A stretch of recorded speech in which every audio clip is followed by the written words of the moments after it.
Hey!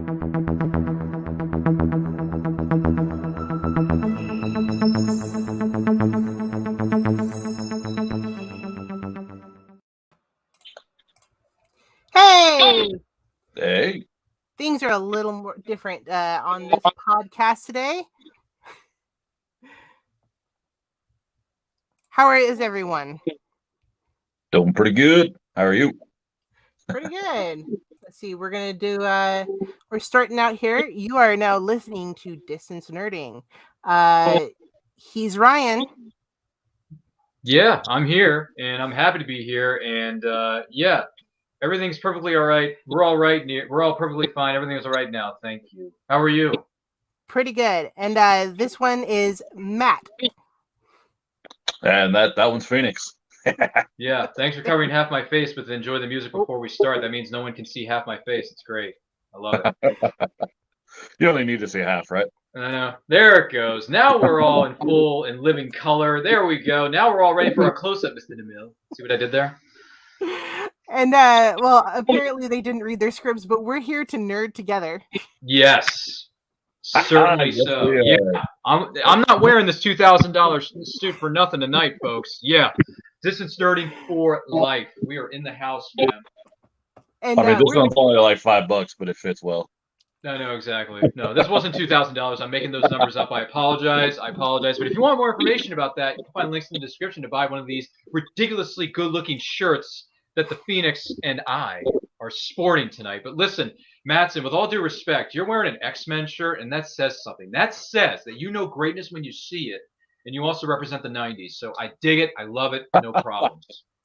So, born and raised, so. Amen, brother.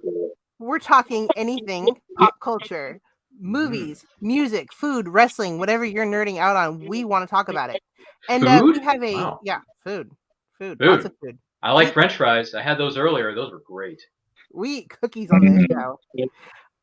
We actually have a Home Alone situation right now. Young Phil and Jamez went on vacation on the Distance Nerding jet to find tacos, and forgot about me.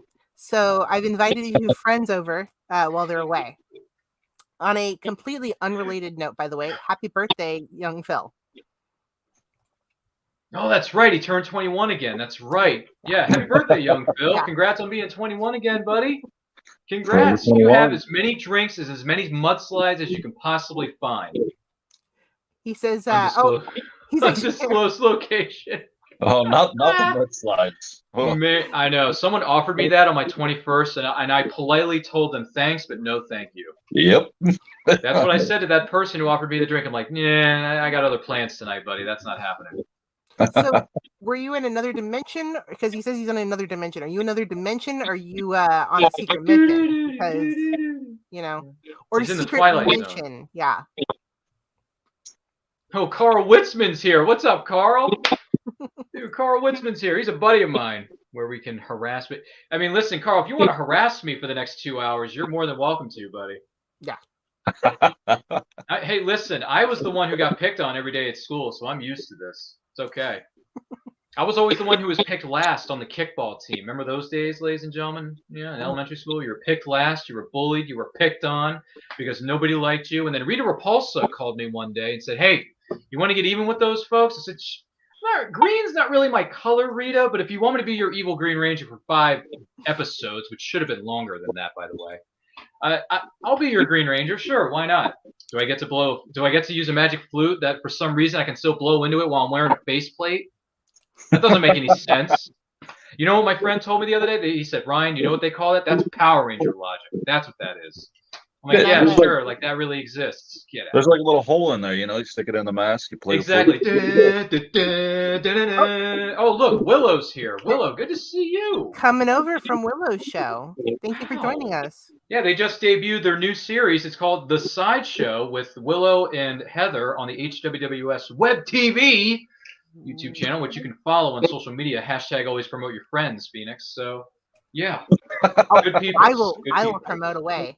Speaking of promotion. We are mad pluggers on this show. We got a power strip in front of us. We're going to plug some stuff like nobody's business. That's what we're going to do. Yeah, we are.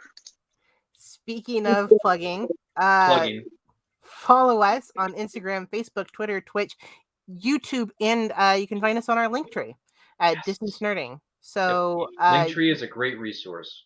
Yeah, you can find us pretty much anywhere that you can listen to a podcast or watch us live on social media. So, which is what a lot of our friends are doing now, which we appreciate those of you in the chat. Mm-hmm.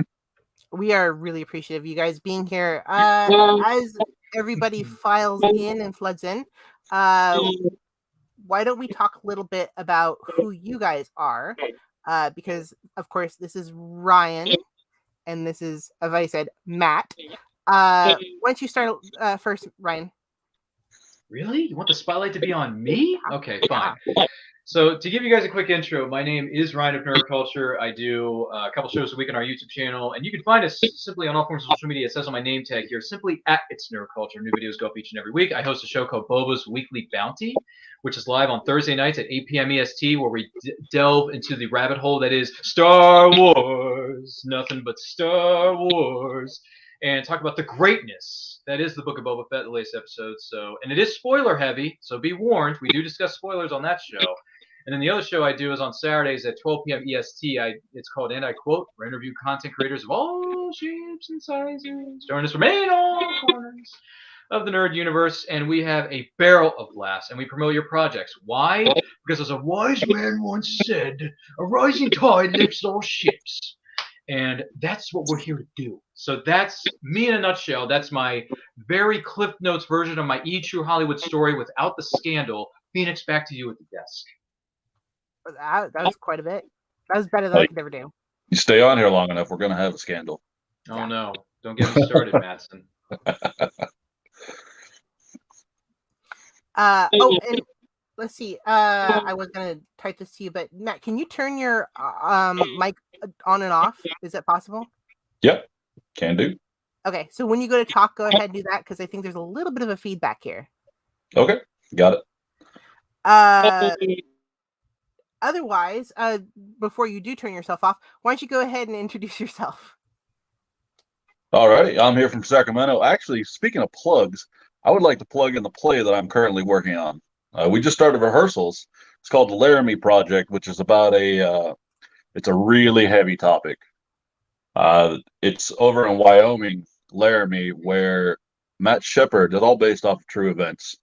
He was a gay, openly, and couple of teenagers decided to basically beat him to death and tie him to a fence.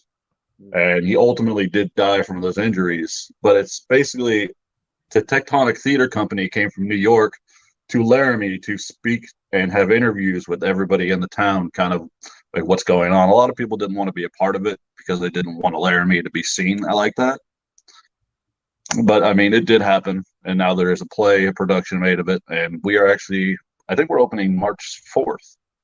So if you're in Sacramento, you want to come to Sac City College, March 4th, that's your bet. Come see us. Very excited to see it. Congratulations on that, man. Yeah, congratulations. Wow, Sacramento. See, Dwayne Johnson wrote a song about Sacramento, but I'm not going to sing it because I'm not that good of a singer. But it seems like all the some of the newer, cooler people are in Sacramento. It's crazy. Yeah, I mean, we have to move out there and hang out with you guys. Maybe we'll go grab some French fries together. Yeah. The only song you hear from Dwayne Johnson is, "It's about drive, it's about power. We are hungry, we the fire." Exactly. Yeah, that too. And why don't you tell us a little bit about what your really cool job that you do as well? Oh, as a mortician. Yeah. Yeah, I mean, I do live in a house that could be a mortuary, but there's no dead people here. I get to see a lot of different things. I get to help families out. I get to see a lot of love from family members over. It's not the best time to meet them, but it's also one of the times you can see unconditional love for somebody that has been lost.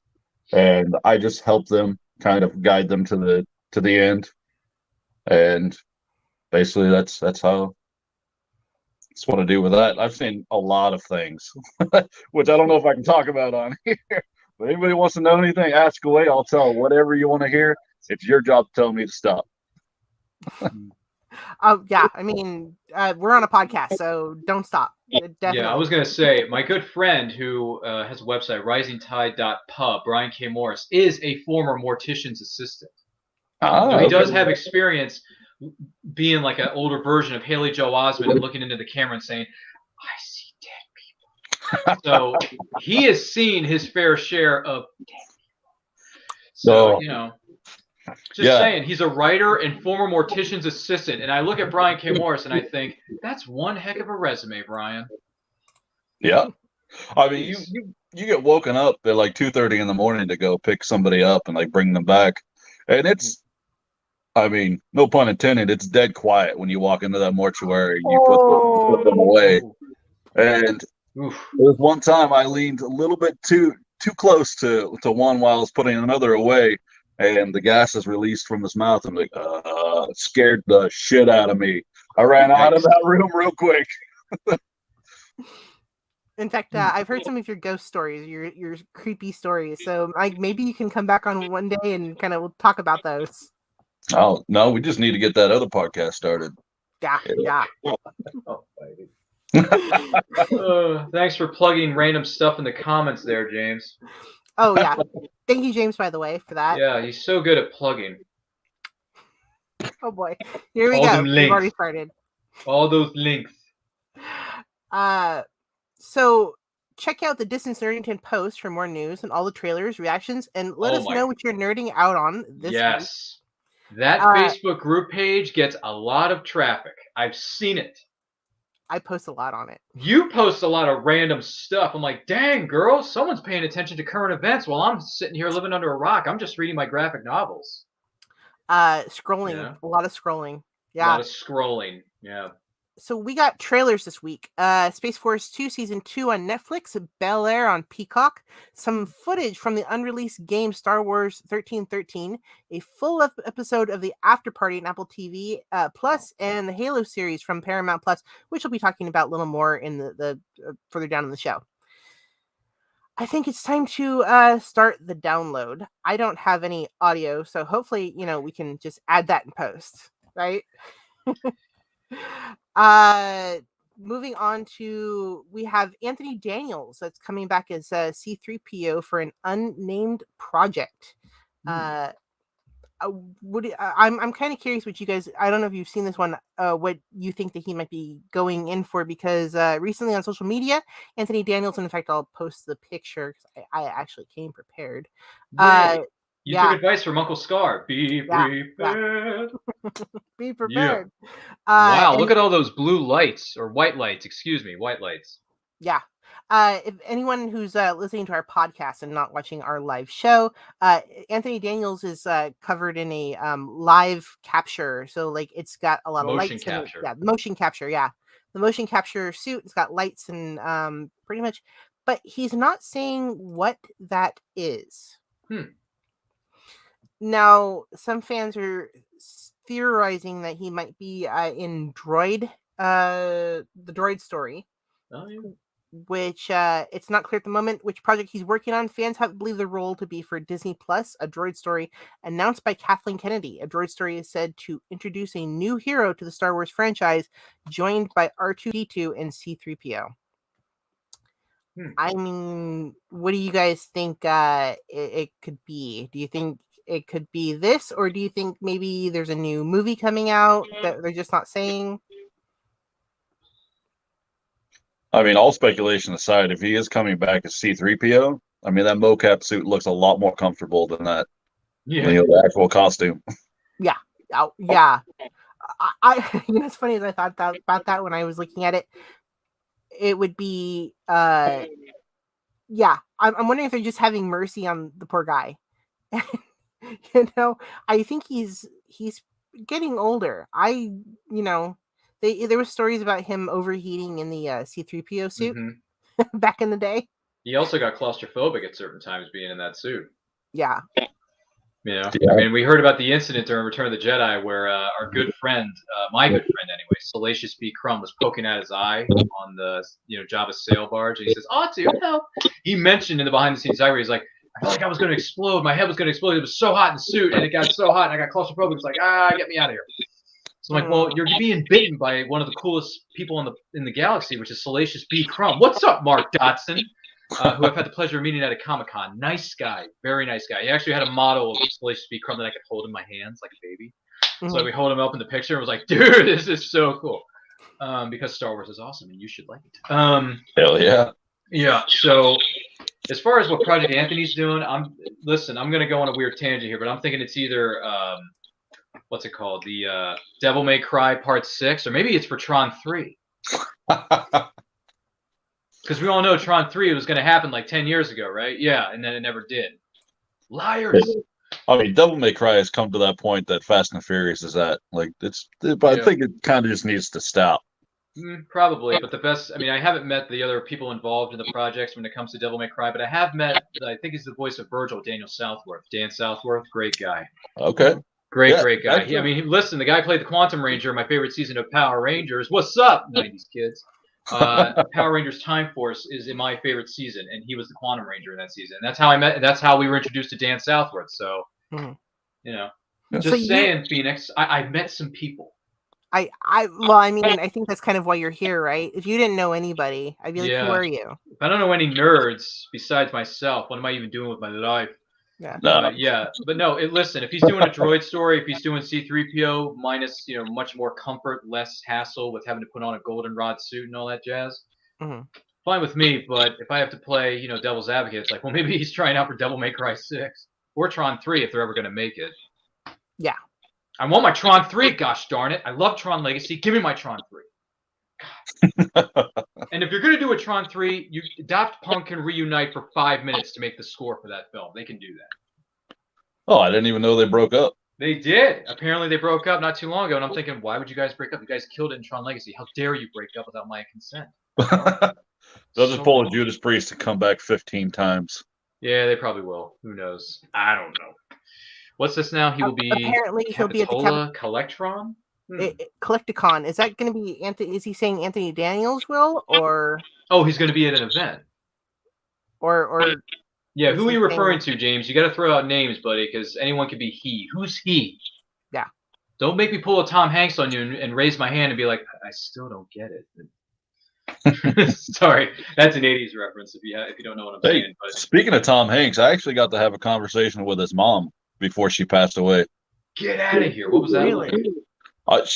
Dude, she is super nice. She very humble. Just I got stuff. I was at work when I was talking to her, so I got kind of pushed to the side where I couldn't talk to her anymore. But she actually lived in my hometown. Oh, and Tom Hanks lived there for a little while, and then he just went on and did his thing. God, but my mom kept. I was younger. I think I was like 14, 15. Really? But I kept trying to go over to their house. And my mom was like, just leave them alone. They're people. I'm like, yeah, but I want to see them.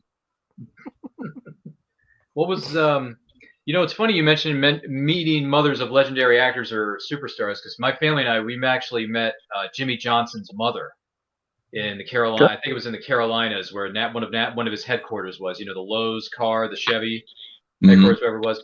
And we meet his mother, and she comes out, and we're talking to her, and she's like, "Oh my God, it's Jimmy Johnson's mother. What's going on?" Like, I was like, "What's going on? This is crazy." So we're talking to her, and she's very nice, very cool. And then at the end of the conversation, she's like, "Hey, I got some hats and some other free swag. You want it?" I'm like, "Well, yeah. Just a teenager with attitude, but I want some free swag, consarn it." Hell yeah. Yeah, we got like free hats, we got like keychain, whatever. Like it was rad. That those days when you're growing up watching NASCAR. Those were some good times. When Dale Jarrett was driving, that was fun. And then my buddy Dale Jarrett unfortunately retired because he got older. He got a little wiser. He was no spring chicken anymore, so he left. And then when Dale Jarrett left, I'm like, I'm done. I'm done. If Dale leaves, I go with him. That's it. But then my girl Danica comes in, and then she raced for a couple of years. And I was watching NASCAR because of her. Not just because she's pretty, but because she is a good driver, folks. She is. Yeah. But unfortunately, her results didn't exactly meet expectations, and then she retired early, and then she became an entrepreneur and made millions of dollars. But it's fine. Danica, you landed on your feet, and you're making millions of dollars. So good on you, Danica. Back to Star Wars. Yes, Star Wars. Runaway Train. Lucasfilm has yet to release a date for Droid Story on Disney Plus if he is on Droid Story, but we have two more, or at least one more after tonight.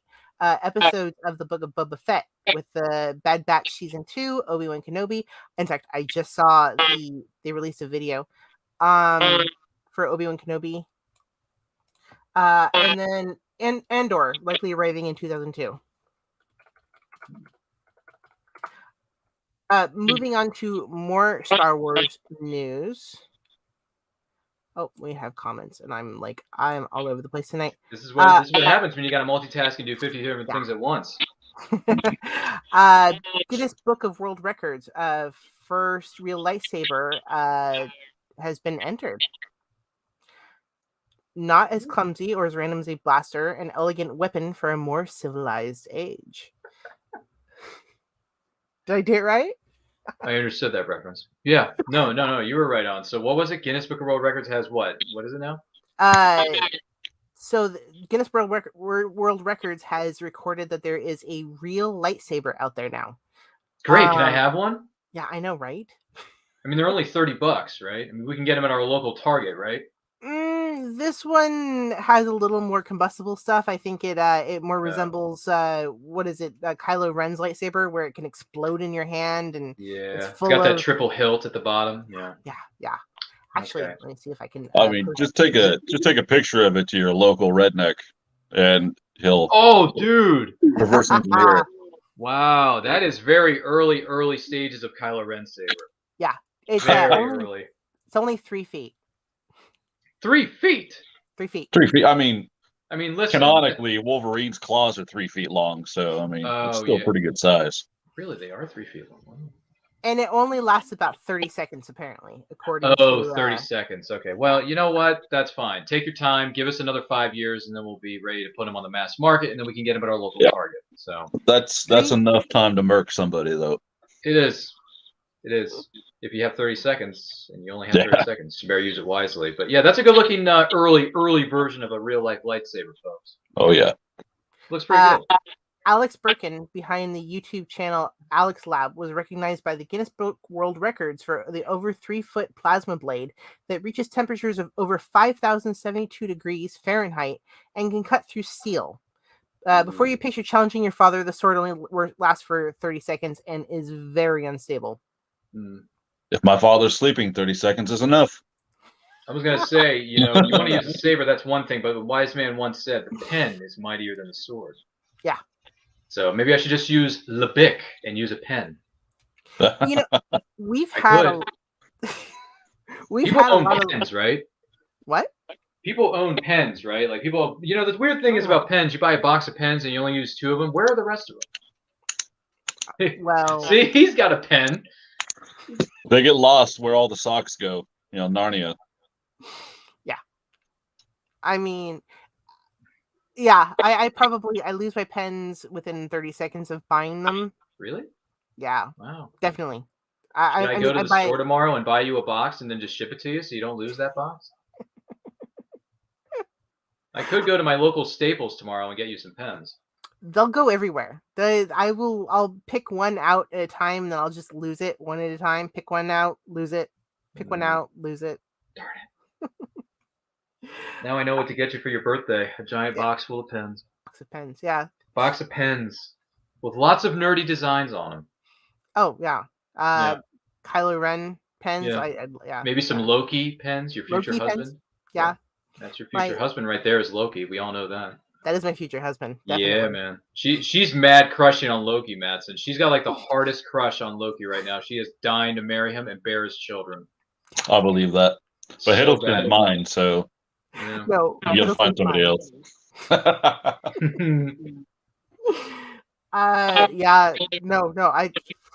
Hiddleston's pen. Sorry, I'm not going there.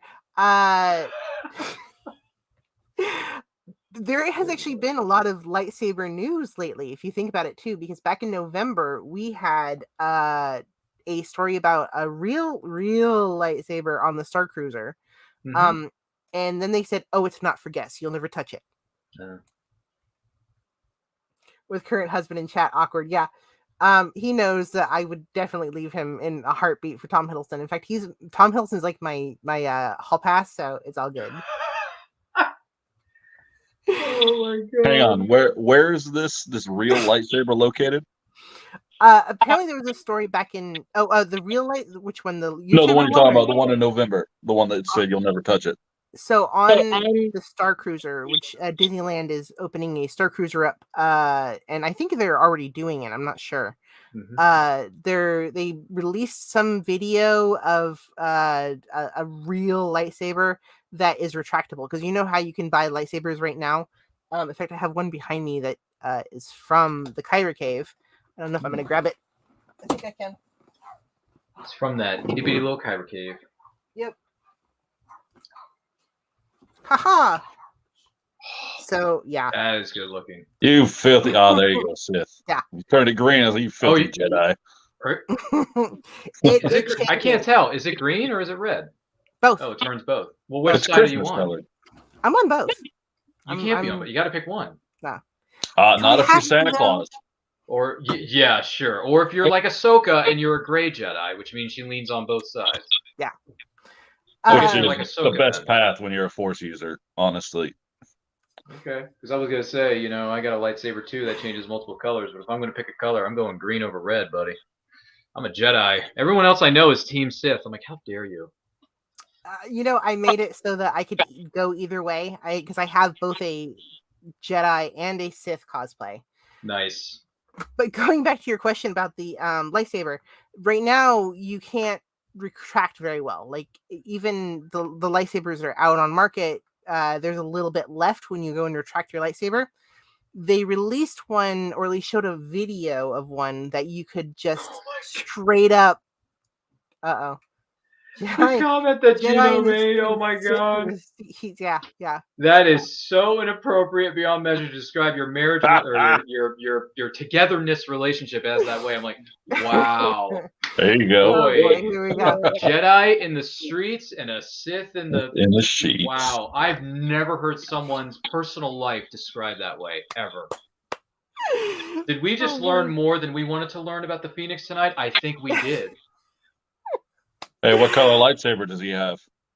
Oh boy. Yeah, what about Gino? What color lightsaber does he carry around when he's going about his daily life, or maybe his love life? I don't know. Oh no, see, I was talking about the lightsaber he was born with. Yeah.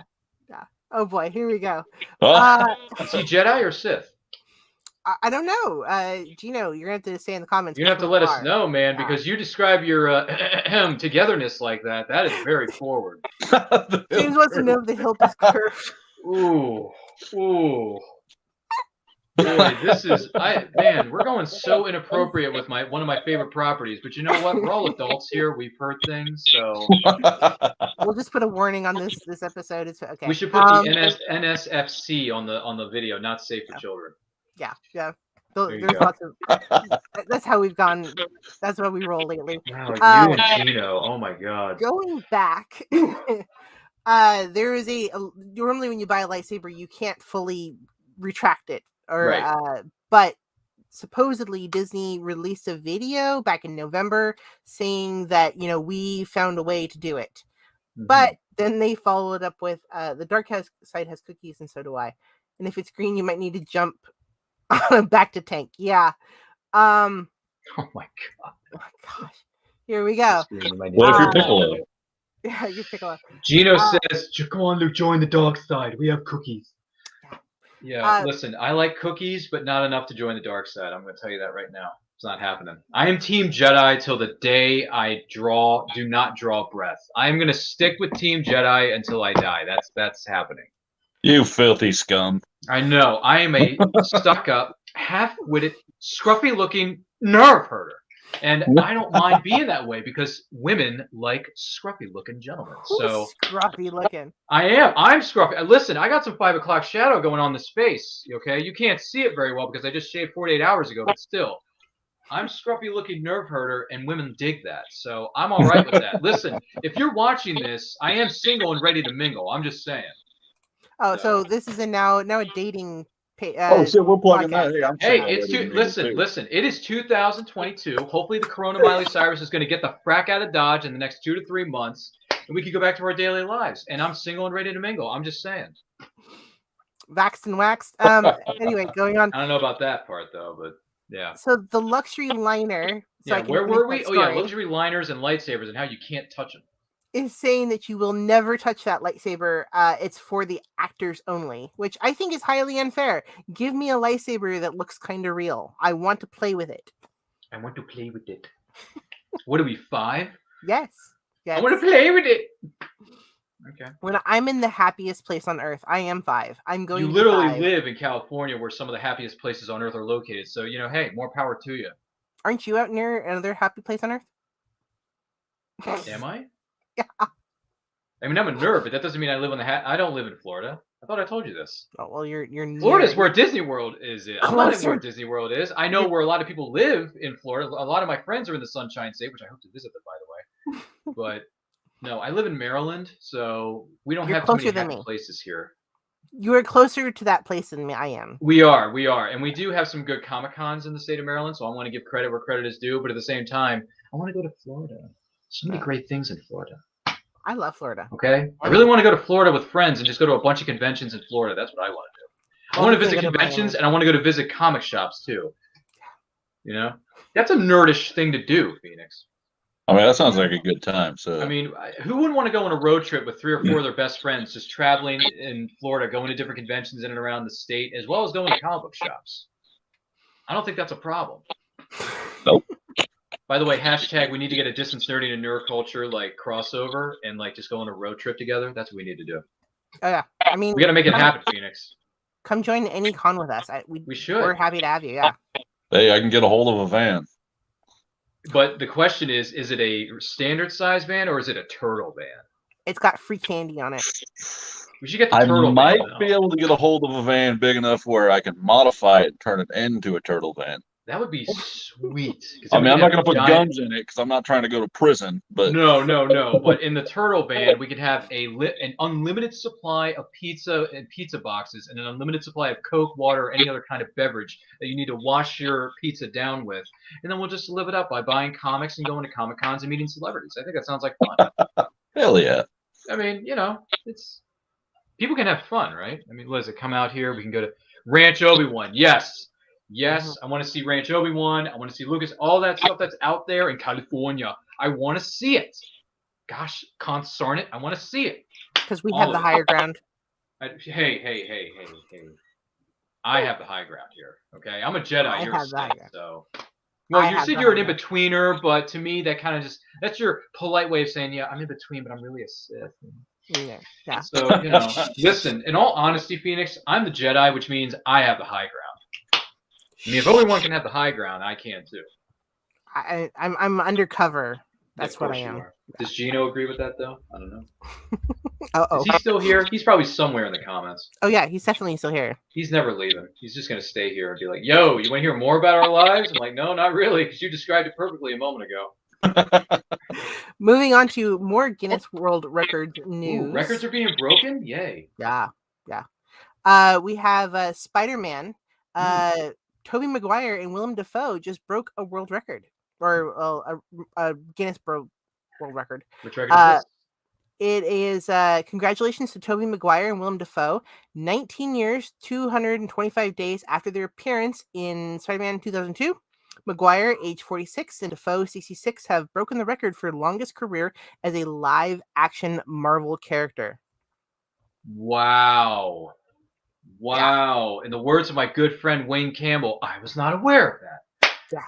I cannot wait to celebrate the 20th anniversary of that first Sam Raimi Spider-Man film this May, which you can find on our YouTube channel coming soon, excellent Smithers. In a few months, we're going to celebrate the 20th anniversary of that first Spider-Man movie. Why? Because it's still a good movie, and I love that movie to pieces, and I don't care what anybody says. I like it a lot. Spider-Man kiss. Spider-Man kiss. Dude, that kiss.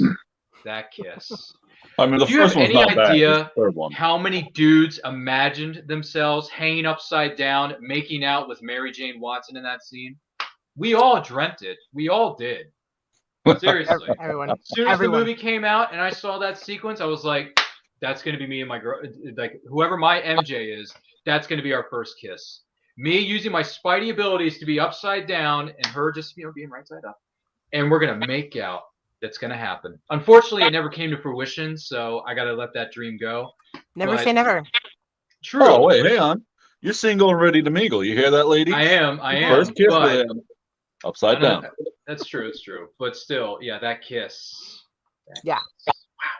Wow. Congratulations to Toby and Willem. That's fan-freaking-tastic, because I'm one of the few people who still loves the first one.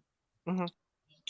The first one's good. It's just the third one in that trilogy that wasn't. Yeah, the third one had its issues, but it wasn't Sam Raimi's fault. It was the studio's fault. But the first two are fantastic. Love the first two. And the most current one is pretty good too. That made me cry. I heard it was. I haven't seen it though. Oh yeah, I haven't got to see it either. I haven't seen No Way Home, but somebody spoiled like 1/3 of the movie for me, and I'm like, I'm fine with it. The spoilers don't bother me. Previous record of 16 years, 232 days was set by Hugh Jackman previously. Ow. Wolverine? Yes. They beat Wolvie? Oh my god. Okay, but Hugh Jackman has the consistent years. Willem Dafoe and Tobey Maguire, they have the split where they're not doing anything Marvel-wise. If you want to get all technical, that is very true, because Hugh Jackman technically holds the record, because he played that role for like, 17 years, and like every single movie that ever came out, including cameos. Well, if he makes another one, he'll beat the record again. Oh. I mean, there was a talk with Fox like a couple years ago that if they became part of the MCU, that he would stick around to play Wolverine. That's crazy. That's crazy. That would be awesome. That is so crazy. I'd love it. Also, that held that record was Patrick Stewart, who made their first appearance in 2000. Yeah. I really liked him as Xavier. I really did. Yeah. I mean, honestly, that to me was my introduction to him as an actor, not Picard. Because I didn't grow up on Trek until now.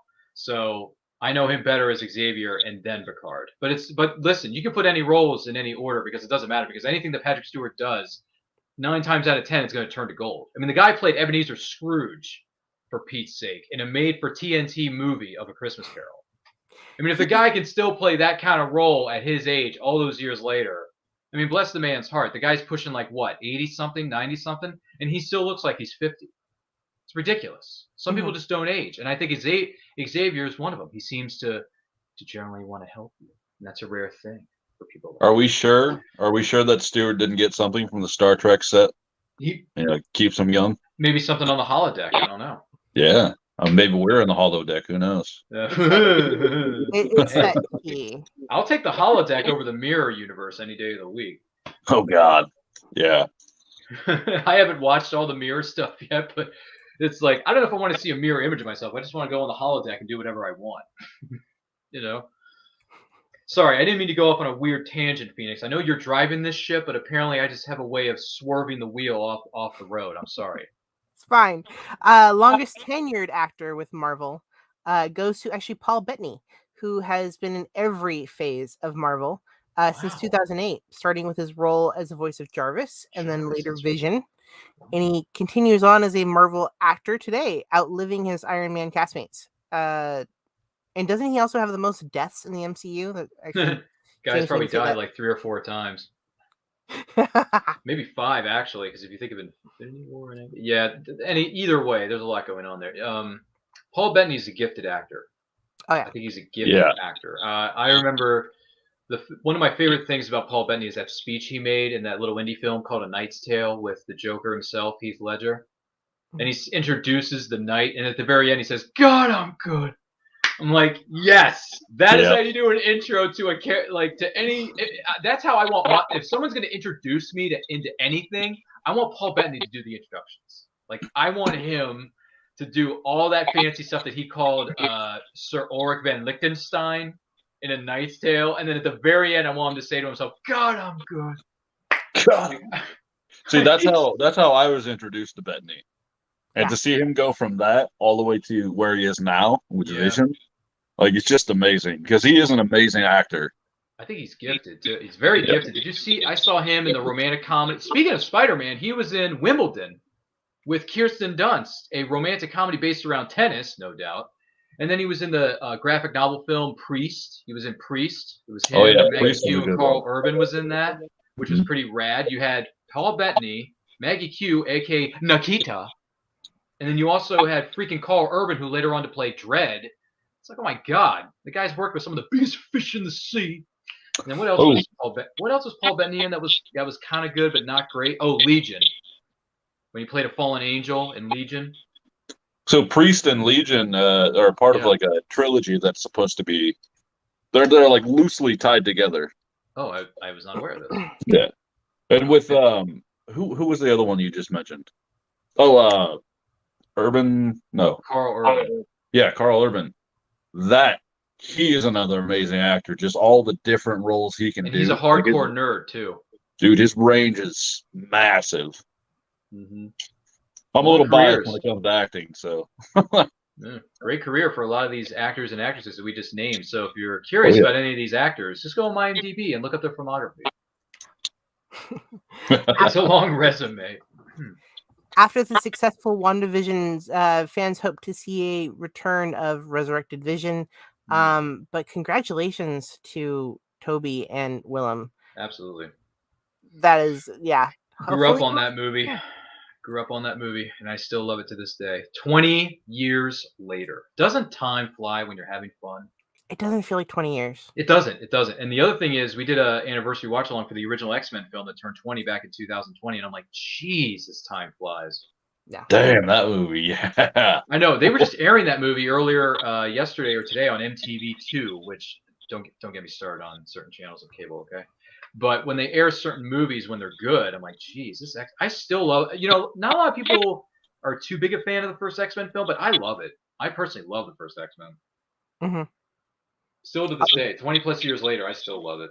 Speaking of X-Men. Oh, go ahead. I was going to say, fun fact about that. So, Hugh Jackman's so fucking jacked as Wolverine. Yeah. So he actually got into working out because he broke his back. And he had to strengthen all the muscles like going down his spine. Oh my God. For part of his therapy. Right. And so that's what got him into like hardcore working out, and it's amazing results. So he's got a Benjamin Button thing going on. The guy's aging in reverse. yeah, he is. Speaking of X-Men, we actually have some Sir Patrick Stewart news. He has been confirmed there will be 3 seasons of Picard and no more. Do we know what that's about? Because you lost me. Like, what is Picard no more? I don't know what that is. I mean, I love Patrick Stewart, but I don't know what this is. I think they're gonna kill him off. Is what I think they're saying. Oh shit! I haven't seen the show. Whoa! In Picard? They're gonna kill Picard off. I have a feeling. Well, why would you have a series called Picard if you're gonna kill off your main character? That makes no sense. Well, maybe Patrick Stewart doesn't want to play the role anymore. Well, that's true. He is pushing 150, even though he only looks like he's 45. But no offense, Patrick. No offense. It's all that green tea, man. All that green tea. It's all that Earl Grey. Yeah. Earl Grey. You have the con, number one. So they're gonna kill him off this season or next season? They're talking. So they're in season 2 right now. Yeah. That's about to air. So there'll be one more season after this, and then they're saying like no more. But basically, he's already technically been killed off because he's in a robot body like Data. He's not Picard anymore. Really? Mm-hmm. So I haven't seen any of that show. Like, what do they focus on? I know Picard, but I mean, like, what part of his life is it?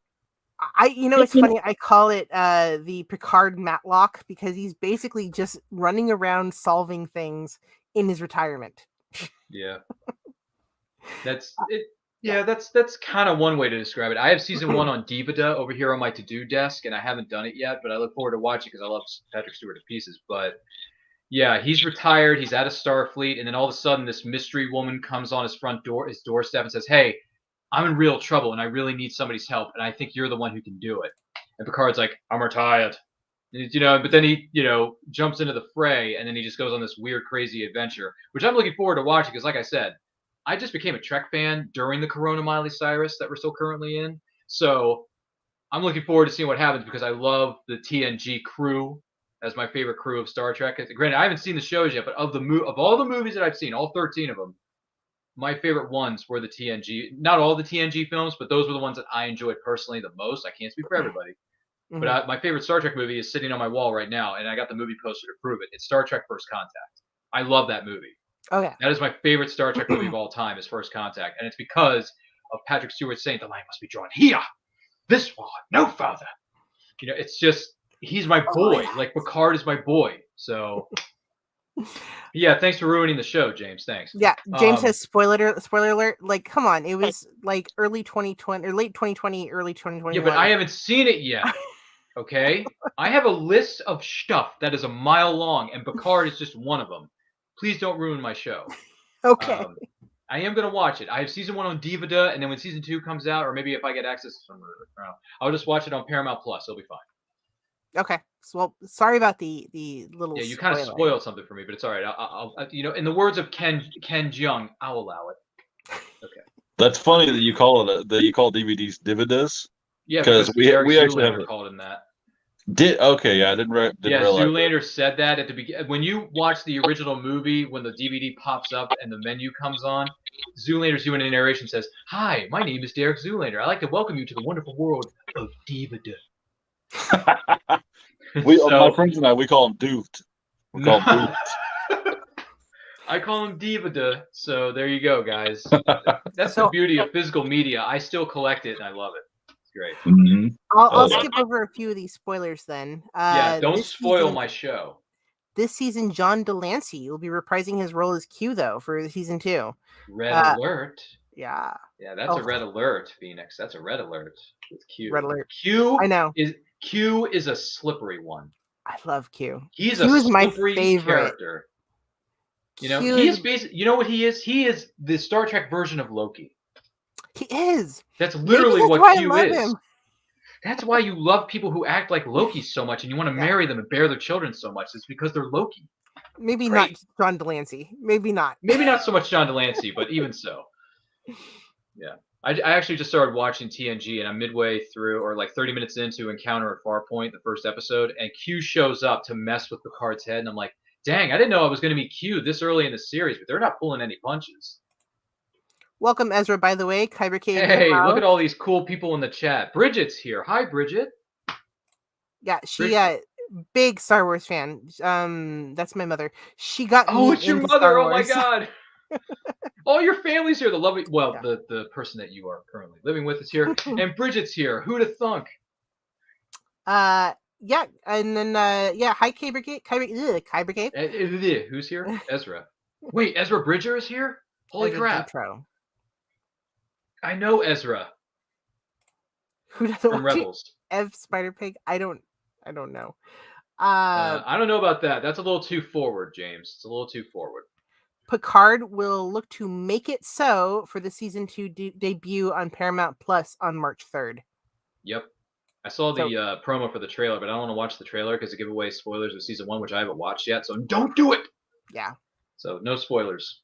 Yeah, that kiss between Picard and Riker was crazy. I'm kidding. Sounds like some good fan fiction right there. Yeah, I was going to say, if you want to write some fan fiction, which I'm sure you do, you feel free to write that in your WordPress, and then you submit it to your blog. Wattpad. That's where we do it now.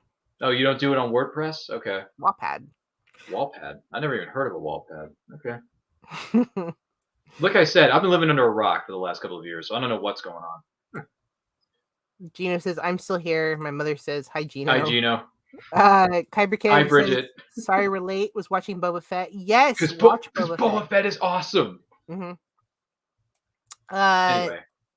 Next, we have actually a YouTuber who won a copyright dispute with a Japanese company. I don't know if you guys like anime. I've heard of it, but I've never watched it. You've heard of? I've heard of anime, but I've never watched it. I know there's DBZ. I know there's My Hero Academia. I know there's Death Note and all this other stuff. I haven't read any manga, and I haven't watched any anime, so this is all new for me. Have you ever had a copyright claim placed on something you posted? This YouTuber has had over 100. Mark That's Fitzpatrick. a plethora. Yeah. Oh, like one is a giant headache when I've had something placed on me before. I can't imagine over 100. Mark Fitzpatrick of the anime YouTube channel Totally Not Mark revealed that he has not only won a battle in his copyright strike war with Toei Animation, but also influenced YouTube to create a new copyright rule for the content creators. Wow. basically, it boils down to making it so YouTube can now remove a content in one country, but not every country, because there was a Japanese company saying, you go against our rights, and he's saying, but I don't go against American rights, which is who I'm pandering to, not a Japanese. I don't speak Japanese, and so YouTube has now removed it in Japan, but is keeping it in all English-speaking countries, such as America and such. So, yeah, he won that battle, but I have a feeling, good freedom of speech. I totally agree. As a former journalist, yeah. Did they come after him for copyright because he was showing footage, or just because he was talking about it? Yeah, they came after him because of footage and because he was talking about it. Well, I mean, if you can't talk about your fandoms while using examples via actual footage from said property, then what are we doing here? Yeah. You know what I mean? There's Like, easier ways around that copyright too. It's like, how is someone supposed to illustrate their point if they don't illustrate it with actual footage? Or listen, Google Images. We did panels a couple weeks ago on a virtual convention that I was on. Every suggestion I had for like a new comic fan, and I said, hey, here are 5 titles that I think you should check out. We used images, and we had them on screen for like a minute, maybe 2, and I didn't get any claims saying, hey, you can't use this image. And I'm like, dude, it's Google Images. It's free. That's why the copyright should only be if you're making money off of it, or if you're intentionally using it to, if you're intentionally using it to sell to people. But if you're just talking about it and you're showing clips of it, that shouldn't be a copyright. You're not showing the entire thing. Bridget says, I'm all for compensating the artist, but why punish free advertising and fans? Well, the problem is he's monetized too. He is making money off of it. Okay, but again, though, he's not putting. It's not a YouTube channel that's showing the entirety of the show, like episode for episode, season for season. And so he's not making money off of that. He's just talking about them and showing clips. Like Ryan was saying, to kind of illustrate what he's talking about. Yeah. If you have visual images, it helps people understand what you're saying a lot better. And plus, most people are, some people are visual learners as well. So that's the beauty of comics. Everything is so visual. Which, by the way, I bought some trade paperbacks earlier tonight. I hope to buy a little bit more as soon as the store gets back to me through DMs, but I'm just saying. Comics are awesome. And you know what, Phoenix? I don't know if you've heard the saying or not, but it's true. Life is better when reading. I just want to point that out. Yeah, it is. Completely agree. I love reading. Agree. The world would be better if we could all just, perfectly ignore each other with our books instead of our cell phones. That's just me. Haha, because, I see what you did there. I like books, too. I like collecting books, but my problem is I need more space for more books. That's my biggest problem. If he can raise money, then he can share the booty. Yeah, I mean, he's getting paid by YouTube. I think he's a partner. It sounds like he was a partner. Because he's monetized, so he's got sponsors and advertisers, and YouTube pays him as a partner and all that stuff.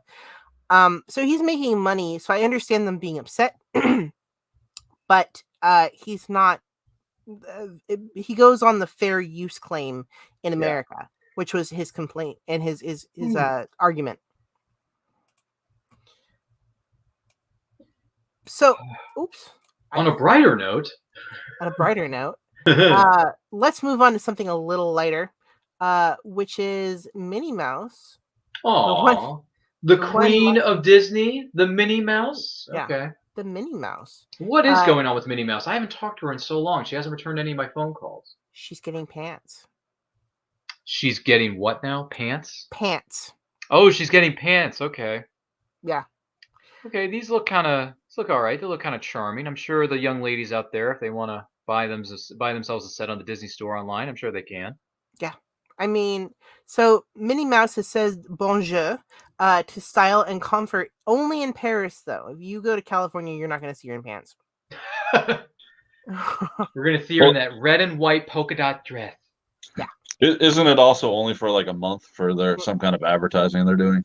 Oh, yeah. So this is a limited edition. Limited. Yeah. It's very limited.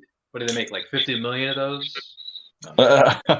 Sorry, I'm quoting my Seinfeldisms right now, but still, I digress. Stella McCartney designed the pantsuit for Minnie Mouse. And she's been wearing the dress for like 93 years, so it might be time for a little bit of a change. It's a long time. Yeah, very long. You know, that is something I've not heard in a long time. A long time. I mean, that's Ben Kenobi stuff right there. I'm just saying.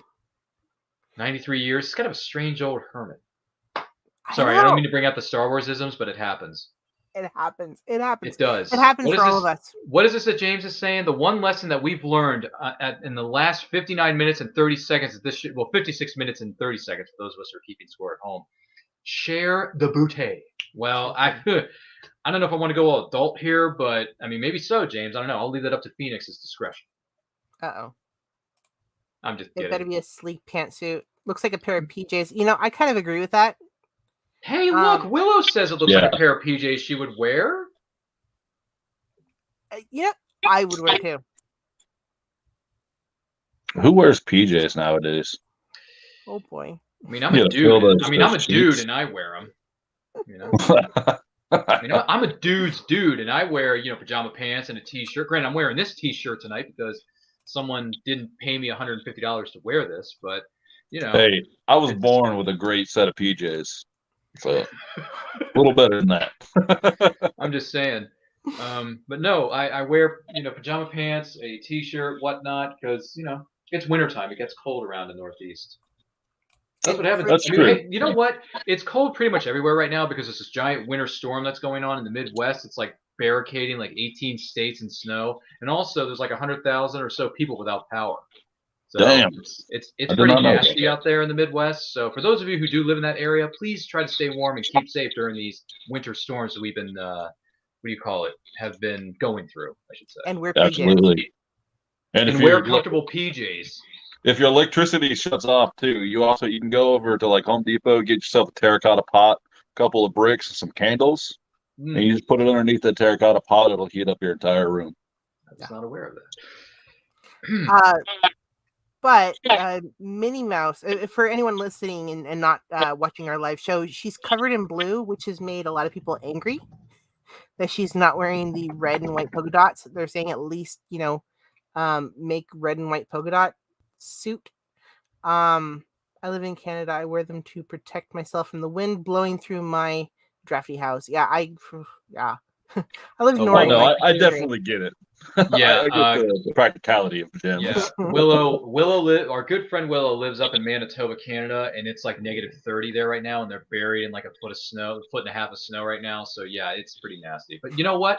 She's Canadian. She's used to it. Just like what they say in the movie. I'm one of the few people who like this movie, but I digress. Hey Logan, your country needs you. I'm Canadian. It's like, she's Canadian. It happens. I mean, Captain Canada, you got it going. Well, if you do hate pants, Matt, especially on Minnie Mouse, don't worry. It's only there for a month. It's just for Women's Month. I don't care what clothes Minnie Mouse wears. It doesn't matter to me. I mean, being in Paris, you'd think it'd be a little more fashionable, but yeah. I mean, I don't think the French are that upset with this. I think it's just Americans going, rah. Yeah, all the gatekeeper elitists. Yeah. Change is bad. New, no Change good. is evil. I think we've actually discussed this one before the show, too. And I know I'm probably going to say this wrong for someone, which is to say Ubisoft has been speaking out about NFTs. I know some people are going to say it's Ubisoft or it's Ubisoft. Oh God. I was told earlier, they're like, is it Ubisoft or Ubisoft? I thought it was Ubisoft, but whatever. Well, see, that's what I've always called it, but tell them why you call it Ubisoft. Tell them, because it's a foreign company is what I was told is why. It was like Swedish or something. Oh, look at Willow. She says, why do I live where the wind hurts my own face? Because the warmer climates have giant spiders. Just don't go to Australia.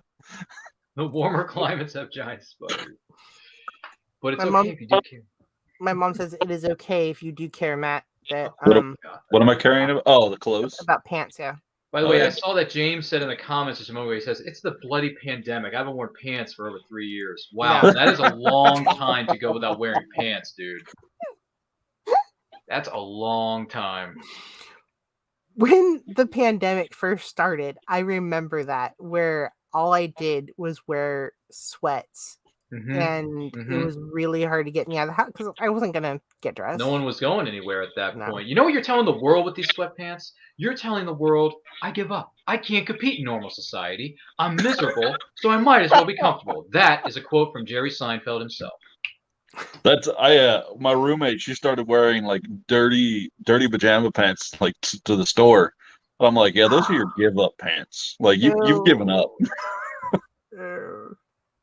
I mean, it was a joke. It was funny. She's good now, but like at the time, it's just like, God dang. James Navarro, Ubisoft. Yeah, I got you. Is it Ubisoft? If anyone else wants to correct us about the pronunciation of a certain video game terminology, let us know in the comments. But Ubisoft, you spell it this way. That person over here spells it that way. You know what they say? Tomato, tomato. Just let it go. If the stock market thought 2021 was crazy, gamers are taking a shot at digital currency now. Ooh, you know, it'd be a good team up. Sorry, I don't mean to interrupt you, but if Ubisoft teamed up with Uber and call it Ubersoft, that way when you're in the Uber, you have a little video game going. Uber, if you're watching this, can we make that happen? That's okay. Yeah. If any of the executives are watching this program, which I know you guys watch this show every Wednesday, normally this show doesn't start until 10, but because some of us actually live on the East Coast and we actually take times very seriously, it's better to start these shows at 8 p.m. EST rather than 11 o'clock at night. Jeez. You West Coasters make things so hard for us East Coasters every time. Every time. Well, why do you think we made the time change? No, and listen, on behalf of myself and everyone here at Nerd Culture, Phoenix, we do want to say thank you for accommodating our time zone here on the East Coast. Of course. Yeah. Seriously, in the words of our good friend Stephen Amell, we sincerely thank you. Because it's not easy to move from 11 o'clock at night Eastern to 8 p.m. for you guys. I know it's only like 6 o'clock now where you guys are. It's probably supper time for some of you folks in California. But hey, we hope we're giving you some good entertainment, and it's for free. You don't even have to pay a dime for it. Party hasn't even started. It's 6 o'clock. Who even, you know?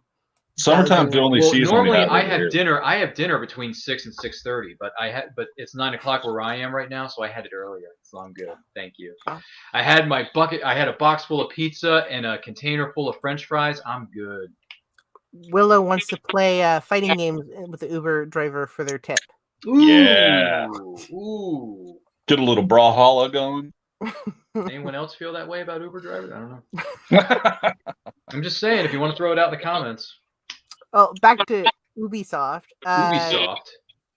In December, Ubisoft announced that it would get into the business of non-fungible tokens, NFTs, a type of digital asset commonly likened to a piece of valuable art.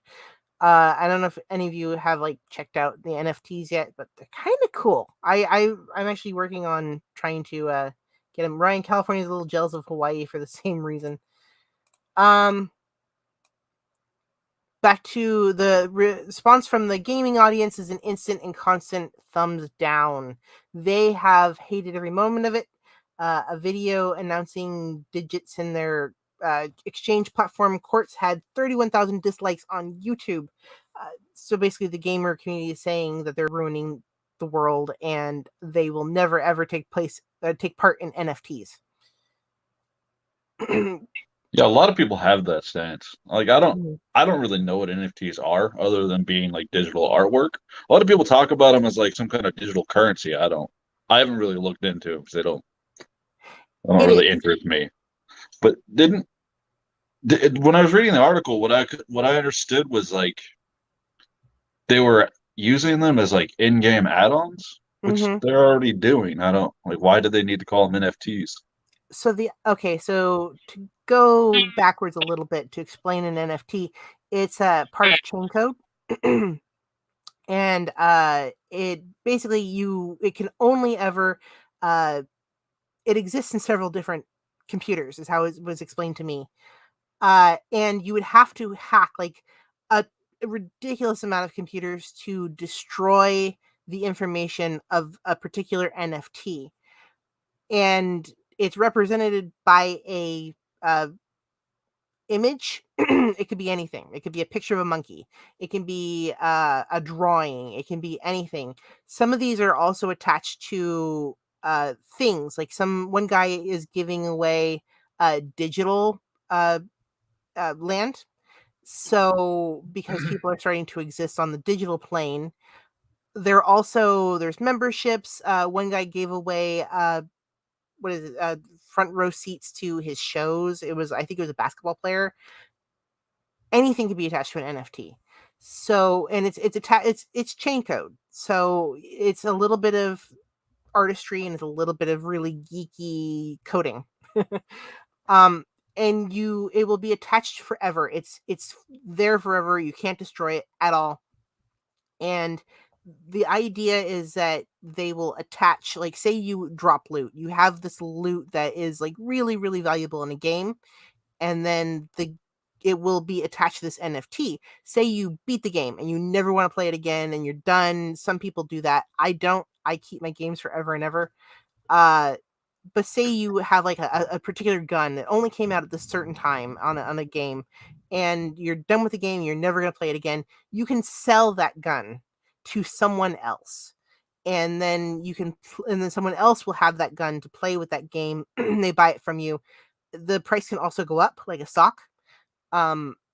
So like say you bought that NFT for $100 or something, you can sell it for actual currency for $1,000, say, like, because now everybody's fighting over this particular gun. That's just sort of how it works. Gamers are saying, no way, Jose. We like the way things are.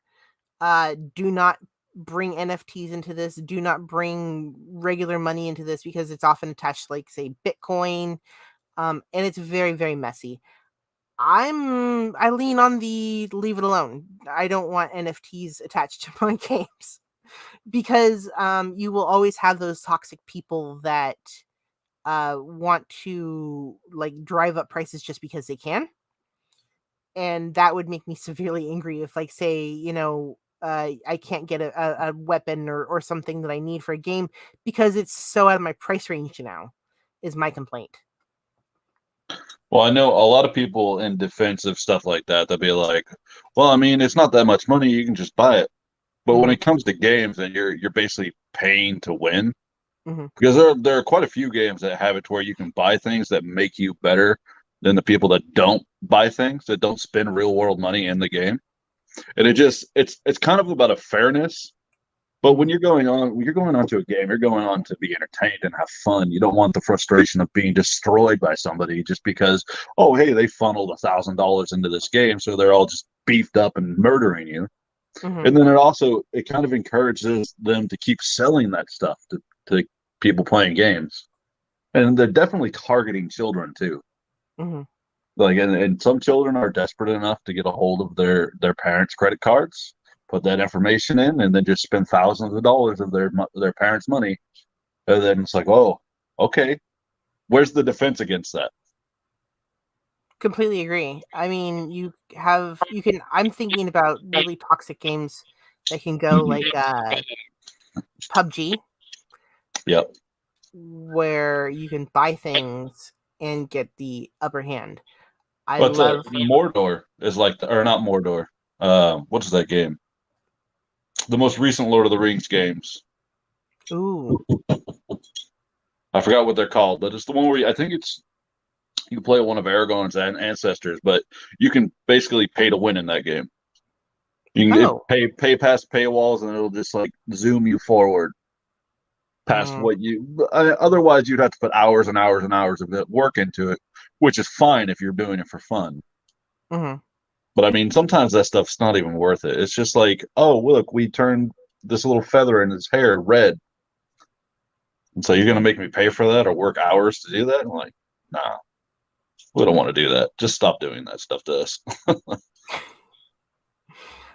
I can just imagine them doing something like doing that to Borderlands, or really any game that you are actually playing, that open world games especially. I don't want to have to pay $1 million to win in an open world game. where what's it called? Red Dead.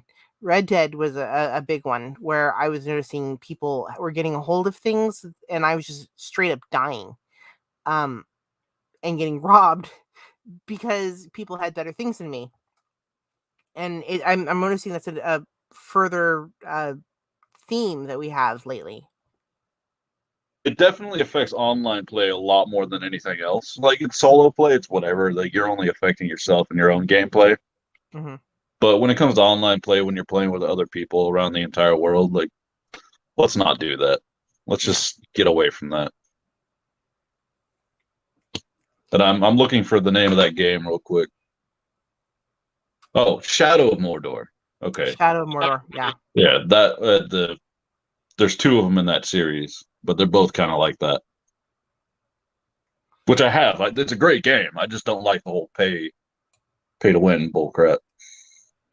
Yeah. Speaking of open world games, did you guys hear that Sony has bought Halo and Destiny video game developer Bungie for $3.6 billion? Can I have some of that money? I know, right? I mean, FD jumping I'm a broke, not so college anymore because I just graduated in December. Yay! Congratulations. Thank you. Yeah, it took me 9 years, but a lot of people go to college for 7 You years. got I it, know. though. They're called doctors. I'm not a doctor though. Bridget. I'm not a doctor. I didn't go to college for med school. Let me just put it to you that way. But what I'm saying is, as someone who just graduated is looking to, become an adult. But what is adulting anyway? Can I have some of that $3.6 billion? Can I have some of that? Because I could use my own place. That's one thing I would like. Another thing is a big room full of books and comics that I use that for space. Yeah. And then a really nice looking bedroom that has a much bigger bed than the current one that I have, because it's all about comfort when someone is sleeping and I want to be comfortable. I mean, I'm okay in the bed that I currently have, but I mean, I need to move up in the world. You know what I'm saying? Gotta move up. So can we get like a nicer, more comfortable bed for thyself? And then like, I don't know, just yeah, that kind of stuff. Can I have some of that money? Because if you give me some of that money, I can make some of my dreams come true with that $3.6 billion. Just a few of my dreams, just a few, Pay off my student loans, yeah. Yeah. Well, like, yeah. Or make a payment to my student loans at least. Yeah. Sony Interactive Entertainment has announced that they've acquired Bungie, the video game developer behind franchises such as Halo and Destiny. I actually made a joke about this. How about bunk beds? Hey, I graduated in 1995. Yeah. I made a joke about this in the Nerdington post not too long ago about how there will be a day. There will be a day where Disney basically owns Halo and Destiny. I know the day is coming. With all these companies like Sony and Disney and buying out and like kind of fighting for it, with not just movies now but video games. There's going to be a day where Sony either owns everything or Disney does. I swear. I think it's Disney. Probably. I mean, as much as I hate to say it, the Mouse House, what the House of the Mouse wants, the House of the Mouse gets. So if you can get Fox, and you can get Marvel, and you can get the Muppets, and you can get all these other properties that are, other like somewhat bigger, if not lesser known properties under your belt, you can pretty much buy anything. Yeah. I mean, let's be honest. People say it, but I think it's true. Disney, I don't care whoever says this is wrong, but I think it's right. Disney is a monopoly. Pure and simple. Absolutely. They own so many things, and the problem is they own all of our souls, because we subscribe to Disney Plus, we watch the content, and we're going to continue to put our money into that, because if I'm going to watch Star Wars, you need to get Disney Plus. If you're going to watch Marvel, you got to get everything falls under that umbrella. So you're thinking, Disney owns everything. They own us. We hate to say it. There's going to be a day where the Master Chief is a Disney princess. No. I think Master Chief is going to walk in. No, he's going to storm into those buildings, the executive offices of Disney, and look him dead in the eye, wearing his helmet, by the way, and say, "I need a weapon." And he's going to get one, and then he's going to lay the smackdown on anyone or anything that gets in his way. I That's think what I think is going to happen. if Disney ever gets a hold of Master Chief, what they need to do is they need to take the Unicorn Doomslayer costume Yes. and give it to Master Chief. Yeah. Oh no. That would be amazing. But I agree with you. Disney is definitely, if they're not a monopoly already, they're definitely becoming one. They're very, very close. Yeah. No, I completely agree. There's going to be a day where either Sony or Disney buys each other out, and that will be it. Bungie, and then there was a question, actually, I thought this was just Bungie minus Halo. Bungie will continue to operate independently as a subsidiary of Sony Interactive Entertainment. It will run by Bungie's board of directors, chaired by Pete Parsons. Time to break down and buy that PS5, I guess. Don't tell Phil I said that. Hey, so to go back to Star Wars real quick, what do you guys think of Kathleen Kennedy? Oh, I don't often say very much about that because, I mean, I don't really have an opinion about all that. I know that there's a lot of rumors and about how people feel and all that stuff, but I don't really often say that much about her. You know, can I say something about this? Mm-hmm. All right. I'm going to be a bit of a diplomatic one, if you will. I'm going to be nice, Phoenix. I'm going to be nice, okay? I'm going to be nice. So here's the thing about Kathleen Kennedy. I've done very limited work in filmmaking. I took classes in college. I made the films in Film 1 that we all had to do in college. So I've had a bit of experience with filmmaking, but at the same time, I haven't worked in the industry as big as Kathleen Kennedy. Mm-hmm. I haven't worked in Hollywood. I don't know what it's like to be in that sort of environment where you got to be constantly making decisions and making phone calls, holding board meetings, and holding the lives of a lot of franchises and characters' lives in your hands. Kathleen Kennedy has one of the toughest jobs on the planet, and it is not easy for her to make those decisions. I understand why people are upset. I understand why people are angry and frustrated that they feel Star Wars is being diminished, that some people believe it's not like the superstar franchise that it could be. But you know what? I'm not there.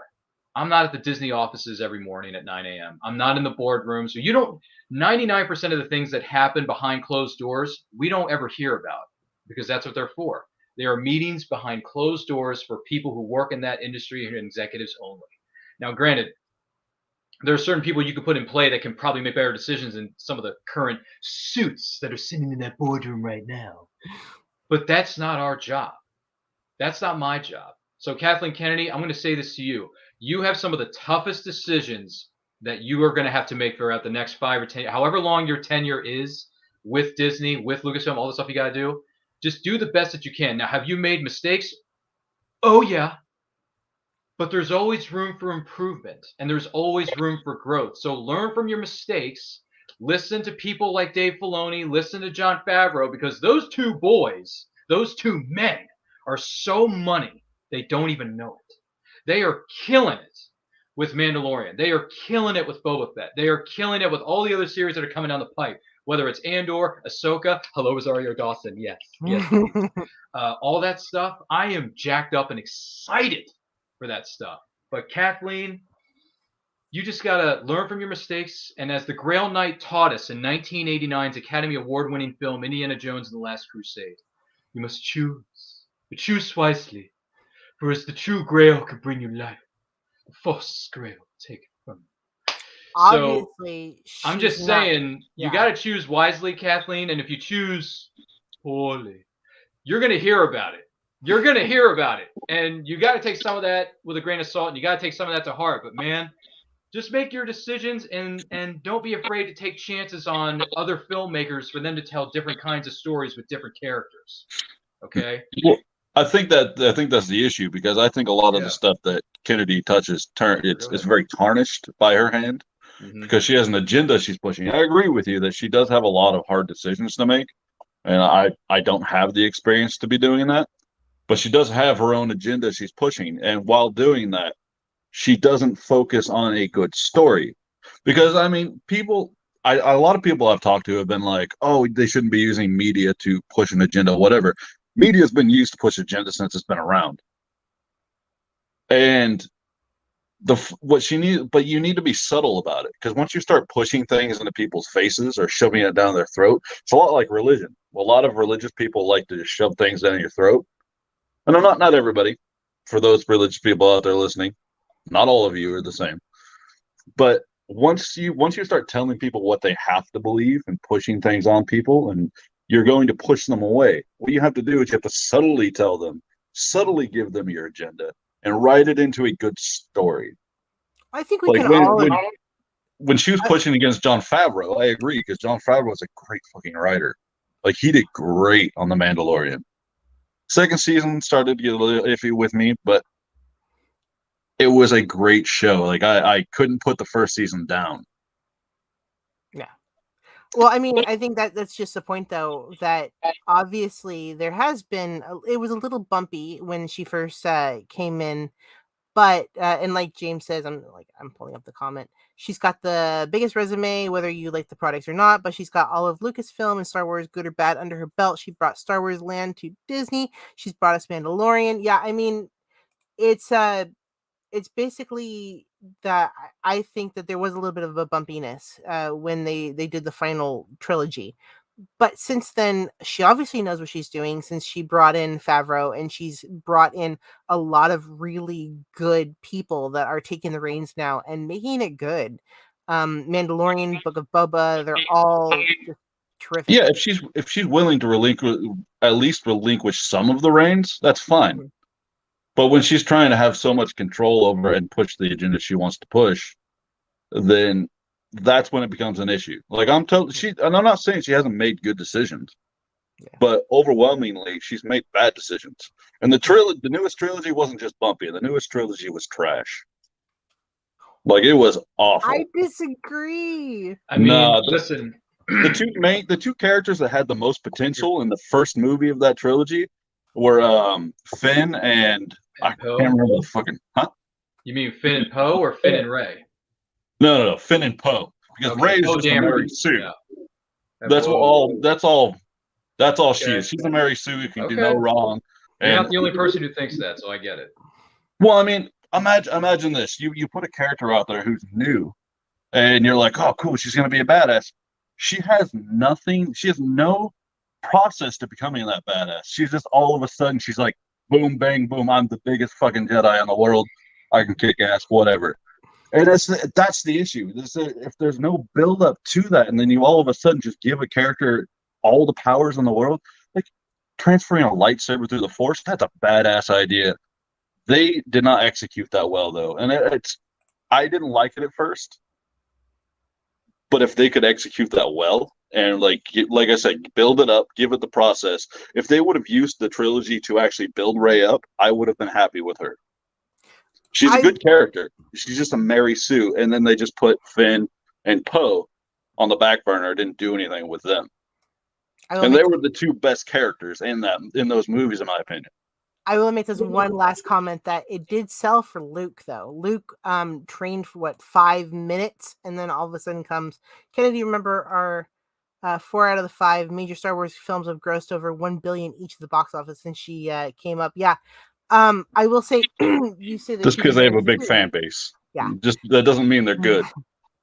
That Luke's quality doesn't equal quantity. Yeah. I completely get it. For me personally, look, I get it. You're not the only person who thinks this way. I get it. But for me, I love Force Awakens. I love Rogue One so far in this new era that we're living in. Oh, Rogue One was great. TFA I'm just talking about that trilogy. To me, TFA, which stands for the Force Awakens, for those of us keeping score at home. TFA and Rogue One are the two standouts, film-wise, not counting the TV series, because that's a separate thing. Those are the two movies that are kicking tail. I think Mandalorian, both seasons are kicking tail. I think Book of Boba Fett is just getting better and better with each and every episode, respectively. I know it's still early in the season, but bear with me. So far, this era has been it hasn't been great, I'll be honest. It's like a 50-50 bag. Like, some of it's been good, some of it's been not so good. Last Jedi. Listen. The best thing about this is we have so much Star Wars content in this new era to absorb, and we got more coming down the line, and that's something to celebrate. And listen, if you like it, that's great. If you don't like it, you don't have to watch it. You can pass on it and move on to another property, because there are millions of other characters with other properties that are out there. And perfect example, like I was telling you earlier, life is better when reading. I didn't realize how big the indie creator of comics and artists, how big it was until I started interviewing people that are in that circle. It's massive. It's huge, and I'm loving every bit of it that I'm discovering. That's the beauty of artistry. Everything is subjective, but at the same time, if you see something you like, eat it up with a spoon, man. And if you don't like it, just move on. It's not that hard. But yet some people just feel the need to hammer on something. But it's like, look, you may not like this. Granted, I don't like it, but some people, some weird reason, some people like The Last Jedi. I don't get it. I don't. But there are people who like that movie and worship the ground it walks on. Now, am I going to understand that 50 years from now? Heck no. No. But if somebody likes it, just let it go. Just let it go. Let them enjoy it. Let them have their day in the sun. Because I got TFA and I got Rogue One. So I'm living the good life, y'all. I'm good. I'm going to take it's definitely fine to me if people like them. I do not like them. And I definitely, going back to the fan base, I watched them because it's Star Wars. I just didn't like them. And Rogue One is great. I like Rogue One. I even like Solo. I'm going to take this runaway train. Those are good comments. So I'm going to take this runaway train back to Sony land because we're going to talk about a little bit about Tom Holland, my other favorite Tom. I'm not like like Loki, but be careful, you cradle robber. I know. Spider-Man No Way Home actor Tom Holland appeared at Sony's CES 2022 to showcase one of his latest movies coming out, Uncharted. Neil Druckmann, co-head of Naughty Dog, also said Sony is excited to be working on TV shows. But the Holland plays the main character. I don't know if you guys have ever played this game, Uncharted. Nathan Drake he's playing for the scene featured, and this is one thing that really bothered me. He's playing Nathan Drake, and it's, I guess, supposed to be based off the first game, but they're featuring a scene that is from the third game. I think he'll play a good Nathan Drake. I think he's a little young, but I think he's a really good actor too. He's definitely up there. But yeah, I am actually looking forward to that one because I played the first two games and they were fun games. I'm just hoping they don't. I really liked the new Tomb Raider movie, but I also saw some really big flaws in it. And so I'm hoping they can correct that. Yeah. It would make, I mean, Nathan Drake is essentially Tomb Raider, or I mean, Lara Croft. He just is the male version. Brian, I know that you're not a big gamer, so I know you've gone a little quiet. I would have loved an old Nathan Drake with Nathan Fillion. I completely agree. Yeah, that would have been amazing. What's funny is and Matt, you're a little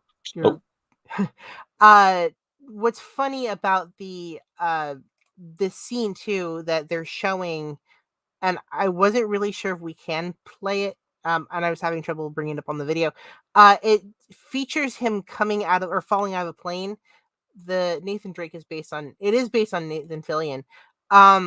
He's falling out of a plane. The video game basically has you sneaking onto a plane, and you're killing all these terrorists, and boxers are falling out as you go, and you're shooting at the guys and then dodging a box, shooting at the guys and dodging a box.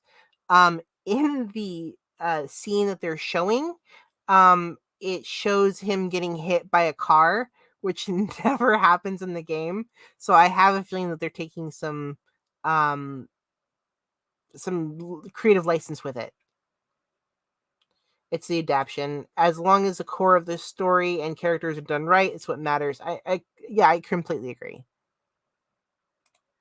So I'm not going to nitpick at that one too much. Because it would be great, like a Nathan Drake and Lara Croft crossover. That'd be pretty cool. I'd say bring Angelina Jolie back to play Lara Croft. But I think they need to give her a little more substance than they gave her in that movie. Because I mean, I get it. Lara Croft was kind of just packaged as a pretty face, whatever, blah blah blah. But I mean, it's 2022. Let's give her substance and make her a great fucking character. I'm surprised you bring that up because I actually really liked the first Lara Croft Tomb Raider film with Angelina, and then the reboot came out not too long ago with Alicia Vikander, and they are moving forward with a Tomb Raider Part 2 starring Alicia Vikander, which I'm really looking forward to seeing because I didn't really like the reboot as much as I may have wanted to, but I saw potential. Yes, I agree. A lot of potential with her in the lead role, and with them moving forward with the cult that's trying to go after these artifacts that her dad was trying to protect her from. So moving forward, because at the end of have you seen the Alicia Vikander film? Yeah, I didn't know her name, but yeah. Yeah, okay, so at the tail end of that movie, we find out that the woman who is in charge of her father's company works for the criminal organization that's trying to find these artifacts that her father was trying to protect.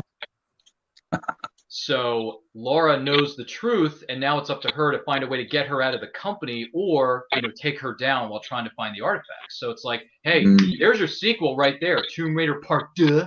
And I'm so down for that because I saw potential in this role for Alicia Vikander because she had the right look, she had the right suit on that she wore in the rebooted video game. Which, by the way, I know I said in the chat I'm not a big gamer, but I did play the rebooted Tomb Raider game on 360. So I know a thing or two about video games here, Phoenix, because I've seen a thing or two. So I played the rebooted Tomb Raider, and I think I played part of the sequel that came after it. The first one's called Tomb Raider. The second one's called Return of the Tomb Raider, whatever it was called. The second one in the newer version, the rebooted version. But I'm playing these games, and I'm like, this is a good game. This is a good. And then when I heard they were adapting into a live-action film with Alicia Vikander in the role, I'm like, you know what? I like the game. I think this could be a good franchise. And then the reboot came out, and I was like, okay, this was kind of a mixed cup of tea, but I do see potential. So I want to see what happens in Tomb Raider Part 2 with Alicia Vikander because she's got the look, man. She can lay the smack down and break someone's neck and cash the check. And I want to see her do it all over again in Part 2. Yes, Phoenix, you're about to say something.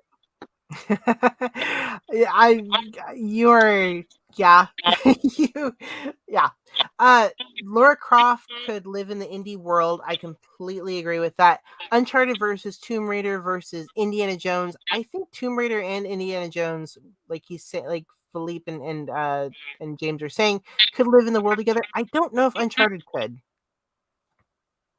live in the world together with Lara Croft and Indy.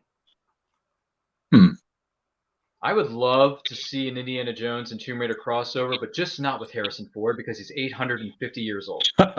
Okay? Well, I was going to say, I know they're coming out with an Indiana Jones 5 with Harrison Ford in the Rest Home, which is the title for the 5th film. But listen, Harrison, we love you. We always have. Raiders of the Lost Ark and Indiana Jones and the Last Crusade are 2 of my favorite movies of all time. You got to stop doing this, okay? Reboot the franchise with a younger and up-and-coming. You don't need a Chris Pratt. You don't need a Tom Holland to be Indiana Jones. Don't give me that. I want to see a new, fresh-faced actor who is young and looking to experience the world. And if he can carry himself as an adventurer and we can believe that, then that's our new Indiana Jones, and that's what I want to see. Don't give me this whole, Chris Pratt's going to play the role. Bradley Cooper's going to play the role. No. I want a new face. I want a new actor. And I want to see some new adventures with a young version of Indiana Jones. Because there is so much you can do in that world. There is so much you can do with that. And that's what I want to see Disney or Lucasfilm do. I know you're coming out with Indy 5, which is called Indiana Jones and the Rest Home. But give us a reboot, okay? I'm really not happy with that they're doing an Indy 5 when they easily could have done an Indiana Jones reboot with a new and younger actor. Mm-hmm. So that's my biggest and this hurts me to say because I'm an Indiana Jones fan, but Harrison, don't do this to yourself, man. He's old. He's an older guy now. He's kind of. He's in the Rest Home, brother. After you were talking about the newest Tomb Raider movie, I actually think it would be really cool to keep. I can't remember what you said her name was. What's her name? Indiana Jones and the the new Tomb Raider. Oh, you mean Alicia Vikander? Yeah. Alicia Vikander, if she were to play, let's say they made a third movie or a newer movie with her, and they had a cameo where instead of her dad being the person that had done all this stuff, Angelina Jolie comes in as a cameo, and it's her mom, and her dad's the one that's dead or gone or whatever happened to her mom. I don't know the full story of Tomb Raider, but I think that would be really cool because I agree with you. She played a great Lara Croft, and having that young blood and that fresh face is a great thing for a franchise. What did that say? Indiana Jones and the Rest Home, Apocalypse, and then, or again, do his son moving into a new generation, not Mud, though. Yeah. What's Shia Mud? LaBeouf. Shia LaBeouf. Oh. No, he's talking about Mutt Williams, who was played by Shia LaBeouf. Just do it! Oh, In okay. Indiana Jones and the Kingdom of the Crystal, which, by the way, that's one of the longest movie titles in the history of mankind. Indiana Don't make Jones me and sing, the Shia Kingdom of the Crystal Skull. Don't That make me is a sing. very long, drawn-out title. Don't Yeah. make me sing Shia LaBeouf, okay? It's Shia LaBeouf, by the way. His name is not It's Shia Shia LaBeouf, it's Shia LaBeouf. And he says, just do it! Make your dreams come true! Just do it. You know, Phoenix, yesterday, you said tomorrow. So just do it! Anyway, I'm sorry, Phoenix. I don't Do mean or to yell do at you. not. It's There just- is no try. No, seriously, there is do or do not. There is no try. You're absolutely right. I'm just saying, yeah, I don't know if we're ever going to get an Indiana Jones and Tomb Raider live action movie crossover, but if it happens, I'd be very happy to see it. Just get me younger actor for Indy. At least you have a character who can play Tomb Raider till she's blue in the face, because she's still young. But when it comes to Indiana Jones, get me a fresh face, okay? Anybody. For our final Anybody. story. Final gonna story? stay I thought we were only final on our story. 5th story. We have a couple, but they can, yeah.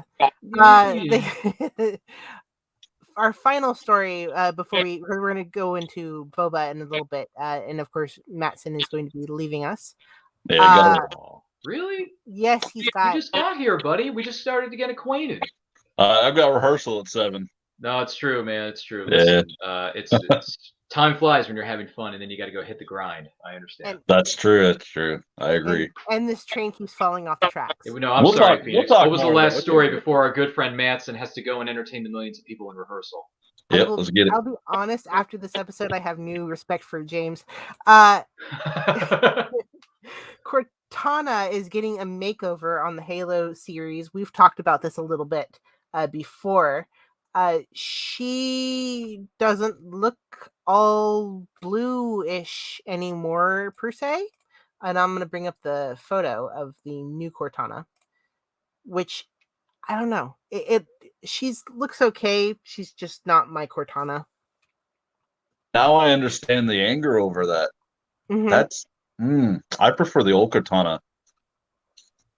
I get the complaints, but I'm hoping many of you that can separate video game adaptations from movie adaptations, because this is a live action television series that is going to be way different than the video games, guys.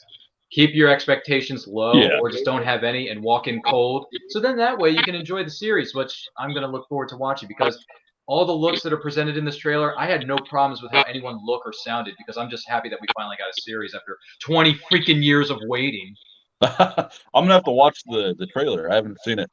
It's a I get what you're saying. It's a 2-minute, 10-second trailer. It moves pretty quick, but it's pretty darn good. And by the way, they use an alternate version of "I Can Feel It Coming in the Air Tonight." Phil Collins. They do a remix. They do another artist's cover of "In the Air Tonight," but it works for the trailer because, baby, we've been feeling this in the air tonight, baby. Halo laying the smackdown, breaking necks and cashing checks with the Covenant. Ooh, baby, I can't wait to see this thing. Oh yeah, Anyway, I'll check it out. I'm sorry. Young Phil actually says Cortana in the new game looks more like this. In fact, if you guys, this is a shameless plug, if you guys are ever are subscribed to the Distance Nerding, Matt, subscribe to the Distance Nerding podcast, you can also catch us playing video games, which Phil frequently does. He plays Destiny and Halo. So yeah, he says that Cortana looks more like this. I believe it. I haven't seen the new game. I know that's really bad because I should be watching you gaming more often, Phil. But yeah, did he put up a picture or something? I didn't. I couldn't no, see it. he's just saying that the new Cortana in the game looks more like this. I haven't seen that one. I should have pulled up that photo. I didn't know that there was a new Cortana. I just assumed that it's been straight across the whole time. I normally play the originals. I am pretty old school about my video games. Fail. I know, fail. I'm sorry. I'm bad. I'm a bad. Oh, I remember being like 13, 14 playing Halo with my friend. It was great.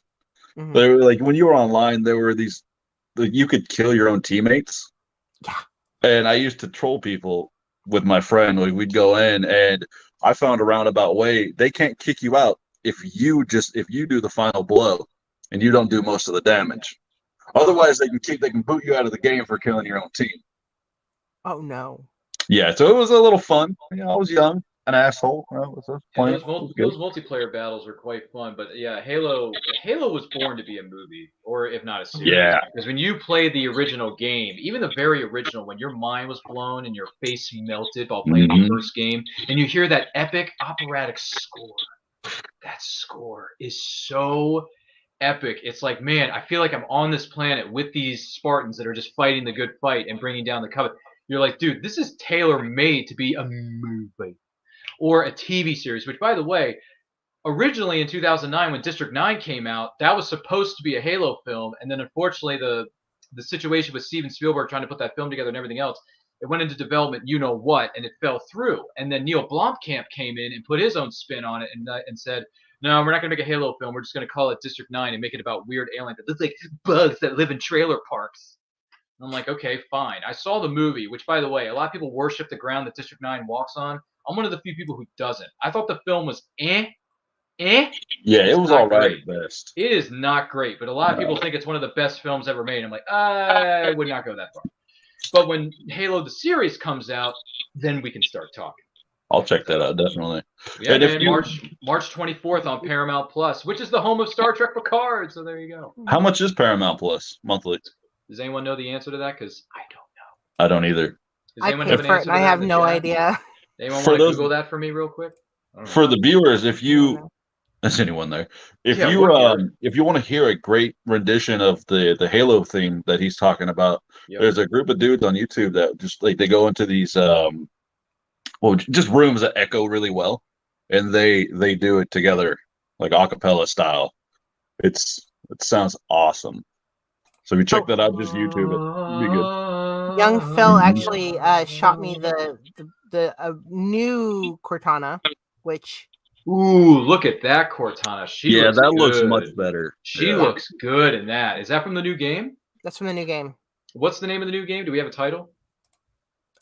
Is it called Halo? We rebooted ourselves for the 15th time. I mean, what's it called? Because how many Halo games have come out in the last 20 years? Like 12 of those, maybe 15. Yeah, pretty much.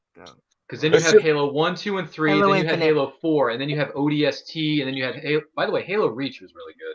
Halo Infinite. It is. Oh, it's called Halo Infinite. Okay, that means it never ends. That means it's going to take you forever to beat the game. Great. This is why I'm not a gamer, because it takes you forever to beat a game. Reach is another good one to play online. Yeah, it is. And it's a good prequel to the original series. Yes, definitely. That's why I wish this trailer was great, but if they're going to adapt any of the games, I would have liked to have seen Halo Reach as the first series, and then the second season is Halo. Does the show have any of the guys from Red vs. Blue? Any of them working on it?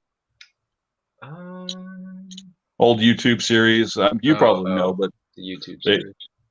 Yeah, it's an old YouTube series where one team was the blue Spartan and the other was the red, fighting against each other. But what they did was they took the characters and they created kind of like a show out of it, and they added dialogue into it and kind of made things happen, all within the confines of the game. That sounds like fun. Paramount. Phil says this is technically Halo 5 when it comes to canon. All right. And hey, listen, I played the first 4 and I played Halo Reach. I had fun with all 5 of those.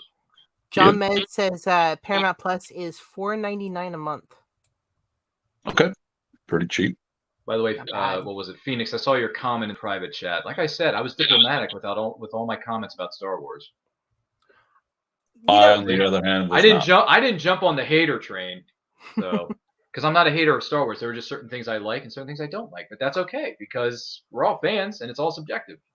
Speaking of Master Chief, Paramount Plus is out now. So if you want to catch it, come and hang. I'm gonna be watching it, definitely. That is on my list now. What's out now? The Halo show. Oh, it's already out, and it doesn't because in the trailer it said March 26th or 24th. Oh, maybe I have it wrong then. It's gotta be then. I guess it's March 4th. Did it get moved? Hey, well, the TV series isn't coming out till March 24th. You can come over and have some whiskey, watch that show. Hell yeah! So, What will it be, stranger? Can I get some ice water? Ice water? You want Ice water? You water. go dunk your head in the horse trough out there. In here, we pour whiskey. Wait, go back to. Can you bring that chat back up? The one that They just popped haven't. up. They haven't announced too much on it. I know the guys. That's pretty cool. I'm glad that because they started off small. They were just like a group of friends. Yeah. By the way, That's why pretty is cool that they work on the games now. Oh, I know That the guys kinda- from RB who work on the games. By the way, why is Phil saying he can't see or hear anything right now? That's weird. It might be a delay that happens. Hey, listen, Phil, you're in the middle of nowhere, so there's no wonder your technology has gone to crap. You know. By the way, Paramount starts at $4.99 a month. You know that's the same price they're charging for Discovery Plus. I pay for them all. Ooh, Wait a minute, some naked wait, and hold on a afraid. second. You have Discovery Plus? Jeez. Okay. I got them I all. might have to ask you for some access. Right. Because Discovery Plus has true crime shows on it, and I've just started watching Investigation Discovery, which is ID for those of us who still have cable. Yes, I have cable. I admit it. There's this miniseries on there called Web of Lies. Has anyone ever heard of that? Mm-hmm. Okay, Web of Lies is a really good true crime series. I mean, don't get me wrong. It talks about murder victims, which I'm sorry for those who have passed on and their family members are going through that grief. But the true crime stories are really good on that show. Yeah. Oh, before I get out of here, let me plug something that nothing of mine. Mr. Ballin on YouTube. He talks about just cases like 411 cases where people disappear in the wilderness. Some of them pop back up. Some of them never even show back up. All mysterious. He talks about like murders. He talks about there's one story where this guy, he went down on a ship and he actually, all of his crewmates died, and he spent, I can't remember how long, I think it was like 12 hours down at the bottom of the ocean in a pocket of air in his ship, just like thinking he was going to die, surviving off of a soda and a cookie. And he could hear the sharks like banging on the walls as they swam through the ship. And he actually got saved. The divers he scared the shit out of the diver because he popped out and he was like, hey, the diver's just like, oh, what's going on here? There are so many good podcasts. We're a good podcast too. So I'm just saying. Pretty good. There are so many good podcasts, and hopefully we'll maybe see your podcast soon, Mattson. Yeah, let's do it. Oh, you got podcasts? I'm gonna do the three of us, Phoenix, her mom, and me. We're all gonna talk about we've all had a little bit of dabbling into the world of death. Mm-hmm. Like I've done crime scene cleanup, mortician work. Her mom's done a lot of that stuff too, and she's done stuff with mummies. So, I mean, we're just going to talk about the experiences with that. Oh, wow. They make scary movies that start out like that. Thanks for keeping me out just now. Oh, yeah. I love horror. So. Listen, everyone has a podcast. Everyone has a niche, or they have a passion. Right. If you're passionate about a topic, you go and talk about it. Now, granted, I may not show up to this mortician's party, but hey, listen. Congratulations on that podcast. I hope it goes over well, because that just sounds creepy to me. But we'll bring the party to you. Yeah. Over in Maryland. Pull a Tony Stark, guys. I'm bringing the party to you. That doesn't look like a party. There you go. Yeah, speaking of which, that movie, the original Avengers, turns 10 this year. What does? Yes, the Avengers, the very first Avengers. Oh, the Avengers. 10. Okay. Yeah. Which, by the way, we are doing a party/watch along for that movie this coming May, so watch out for more details as they become available. Okay. Don't worry, I'll send Phoenix and Phil and you guys a memo. You're going to get a memo. You'll be there. I'm going to see you guys in the chat, if not on the actual panel with me in the studio. The party is a zombie party, but yeah, it would be a zombie party. It'd be a mummy dead people zombie party. Wait, that's assuming that the people at the party have brains. Ooh. That's a good point there, Mattson. And on that note, I've got to go. I've got rehearsal. Thank you so much for joining us. I'll kind of let you do your pluggables, social media, anything that you want to plug. No, not right now. Other than what I've already talked about. We've had too much talk about all this mortician stuff. I got to go to rehearsal. Get out of my face. If you are in Sacramento, come see him. We don't know who you're playing yet. No, we'll find out who we're actually playing on. I think this Sunday. Nice. It's up to the director. He's kind of it's been a very hard process getting the show going because of the Miley Cyrus virus.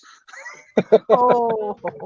I don't know where that came from, but Ryan, I like it. Mm-hmm. Oh, you know where that came from? What was it? Before you go, that saying, the Corona Miley Cyrus, that came from my good friend who's a writer, publisher, and former mortician's assistant, Brian K. Morris, Oh, who's that an guy. independent Okay. writer publisher where you can find on risingtide.pub. And yes, he does write stories about death and mortician stuff. So if you want to check out those books at risingtide.pub, feel free to check him out there, Mattson. I think you and Brian K. Morris would get along famously. Oh yeah, I'll check him out. Yeah, check him out, All man. right. He's It's everywhere. good He's talking to online you and on guys. Amazon. Thanks for being with us, Mattson. Yeah, thank you Get guys out. for watching. It was us. great to meet Have a you, good man. night. Yeah, Get you out too. of here and break a leg. All right, bye Have guys. fun tonight. Bye. Such a sweet kid. So it's just you and He's me a now. nice, he's a nice guy for someone who I see dead people. For someone who sees and works with dead people all day long and all night long, he seems like a cool dude. I've teased him before about how our jobs, or at least my former life, doesn't really, they're not that different. His Sure. were a little fresher than mine. It's crazy, isn't it? I worked with mummies for a little while. I studied mummies back in college. And then I decided that I just didn't want to anymore, and I became an art major. I was an electronic media and film major when I was in college, and then I realized I can do other stuff. So then I took a minor in applied adult disability studies. Because I work with autistic adults as one of my jobs. So, which, by the way, ASD is my superpower. I just want to point that out. ASD is my superpower. So, and there's nothing wrong with having autism because it's an ability, not a disability. But anyway, not to get on my soapbox for a minute, is if I haven't done that 50 times during the course of this show already, Phoenix, because of you. Seriously, this is a fun show, and you guys do a great job, and it's nice. It's always nice to meet new people. That's one of the reasons why I like doing podcasting so much. You get to meet new people. You get to collaborate with people you wouldn't get to see on the street, because Mattson and you all live in California. I'm in Maryland. That's a 3,500-mile difference. That's huge. Okay? But the fact that we can join in together as a family on these virtual shows and these podcasts, it's a beautiful thing. I've met so many incredible people doing this. That's what I'm saying. Like you. So it has... What's that thing that people do? They do this, and then they hold up their hearts like this. They think, yeah. And February is right around the corner, so we all know what happens on February 14th. February's right? here. February's here. Oh yeah, that's right. February already started. I'm an idiot. And not only is it's Groundhog's Day, it's also 2/2/22. Did you know that? It is. It is. It's February 2nd, 2022, and we're not going to see this for another 11 years until it's March 3rd, 2033. I didn't think about that. We are very fortunate to be on a show on February 2nd of 2022, and it's also Groundhog Day, which, by the way, Untitled Phil, guess what he did this morning? He showed his shadow. Or he saw his shadow. Excuse me. He saw his shadow, which means we're getting another 6 excellent weeks of winter.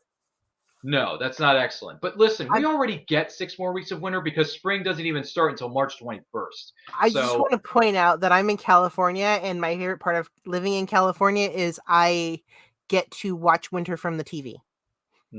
Oh, that's right, because you live in a place where it's like 70 degrees and whatnot. It is a balmy in the 50s right now. But it's not that cold. I did forget to mention a nerd appreciation shout out that we are actually, and he's got it. I think he just doesn't share his Dubby, but we are powered by Dubby, and we are also supported by Poddex. In fact, this episode is powered by Poddex. Poddex are unique interview questions and episodes, starting prompts in the palm of your hand. So whether you are a new podcaster or an existing podcaster looking to grow your audience or get more engagement, you're going to want to check out poddex.com. Use nerding10 for 10% off. Everyone go check them out. They're so much fun as even a party game. Oh, yes. Yeah. I need to use them more often when I'm not doing shows, because I only use them on my show, which, by the way, you can find on Saturdays at 12 p.m. EST, where every episode of And I Quote is indeed powered by Poddex. So there you go. And by the way, the stuff that you just shared with us about Poddex, I read the same ones. Yeah. It's okay. That's the beauty of having scripts and liners in front. There's a little peek behind the curtain. We have liners for these things, and it's so good, though, because We don't read them. We just say them like we're saying. The thing about doing radio and broadcasting is try to make it sound like you're not reading from a script. Always make it sound natural. We are very scripted. No, it's okay. Listen, there's nothing wrong with that. I'm just saying that every episode of Anti-Quote is powered by Poddex. But you guys should check out You guys should check out Poddex. It's a really great source, and it's a great sponsor for your show. Distance Nerding and I, we crossed the streams on that a lot. Did we all meet because of Poddex? I mean, honestly, I think I met the Distance Nerding crew because of Yeah, we did actually. Yeah, because of Poddex. Because we're in a group page or a group. Yeah, you're in it, right, Phoenix? You're in it, right? Yeah. Poddex Builder Club. Yeah. So we all met in this thing called Facebook. I don't know if anyone's ever heard of it. And we met in this Facebook group page. And I said I was looking to collaborate with more podcasters one day. And guess who commented on that thread? Jamez. Phil, James. I think it was James who commented and said, "Yo, Ryan, let's talk." And I said, "All right." I sent him a DM, and then James and I, we got to talking. And we realized that we're giant nerds and that we respect each other for what we do with our content. And we said to each other, you know what? I think we need to do something one day. We just need to do something. And James was like, you want to be on the show? Sure, why not? And then I invited Phil to be a guest on my show. And then after Phil was a guest on Anti-Quote, which, by the way, that episode is on our YouTube channel, which you can go back and watch, which, by the way, that was a lot of fun. And then I started hearing about this woman, this Jedi, this Sith Lord known as Phoenix. And I said, well, who's Phoenix? Well, Phoenix is our friend. I said, well, who is Phoenix? Well, why don't you come on the show and you'll find out. I said, all right. So I came on the show, and then little did I know that Phoenix is one with the Force, and the Force is with her, and I realized how much of a badass she is. And then I thought, you know what, Phil and James, I really like you guys, but I think I want to be friends with her. So let's make this a reality. So then we requested each other on Facebook, and then we all became Facebook friends, and we all became Facebook official.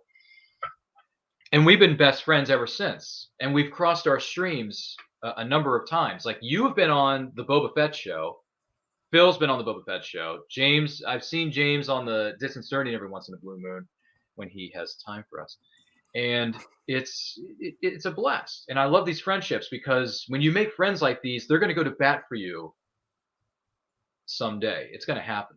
Because when someone does something for you and you pay it forward, they're going to pay it forward 10 times more. So, you know what they say, Phoenix? A rising tide raises all ships. I've been on Smallville. I've been on Boba Fett. Oh, that's right. Yeah. You were on a Smallville panel. Yeah. That's right. You were on Boba Fett. What else have you been on? You were on Battle. Were you on Battle of the Nerds? I think I was. Yeah. Was you on Battle of the Nerds, James? Do you remember that? I think we shot an episode of that. Like, this was a while ago, though, by the way, Phoenix. This would have been like, gosh. It's been months, yeah. It's been like, what was it, like summer of 2020 or 21 that we shot that? That was a long time ago. It has. It doesn't feel like it. This pandemic has like made time not make any sense. Yeah, and then Phil says it's been so much fun getting to know you, and then Phil says, "Yeah, Jane. Yeah, I see what you did there." Oh, by the way, just to give for those of you who are listening to this episode, if you're watching, I just want to give you a quick update. I spoke to my people at Famous Faces and Funnies, which you can find in West Melbourne, Florida. Go to FFF Comics on Facebook, Twitter, and Instagram. And by the way, support your local comic shops whenever you can. But this shop is located 1,000 miles away in Florida, and I'm in Maryland. But hey, I digress. I asked them, you know, what do you? They gave me recommendations on what I should read to get myself familiar with a character known as Moon Knight, because Moon Knight's coming out. Yes. So I asked them. I said, "What do you recommend?" And they said, "Well, we recommend this epic collection from Marvel, and then we recommend Volume 2 of this series because they all have one shots and they all can be read independently, you know, as standalone stories. And that's what I prefer when I'm reading my comics. I don't want to get like 50 volumes of a certain series. I just want to get the whole sandwich in one book. You see what I'm saying?" So they said, "Well, we recommend the Marvel's Epic Collection. We recommend this other one." And I said, "Put it on my tab." So I got two more. I got two books that are going to introduce me to the world of Moon Knight. So I'm looking forward to reading those. And the Flash one that I asked for, unfortunately, I didn't feel like getting it because it's volume 8 of a past series. Mark Waid's my favorite comic book writer. Don't get me wrong, but the Flash by Mark Waid, volume 8, I just didn't feel like getting it. So I'm like, you know what? I already got Gotham by Gaslight, which, by the way, was written by Brian Augustyn, who recently passed away this week. So rest in peace to comic book writer and legend Brian Augustyn, who wrote Gotham by Gaslight. Which, by the way, for those of you who may not know, Gotham by Gaslight is the first ever Elseworlds story that was ever written in the history of DC Comics. Speaking of books, Ryan. Speaking of books, Phoenix, what do you got? Would you like to move on to Book of Boba? I didn't read the book yet. No, I'm kidding. Yes. Let's move on to someone named Jabba ruled with fear. I intend to rule with respect.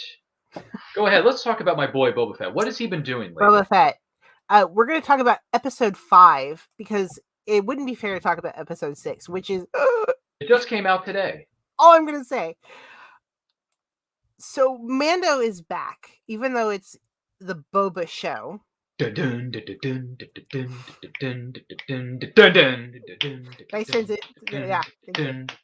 Sorry, I had to hum the Mandalorian theme song because it's pretty cool.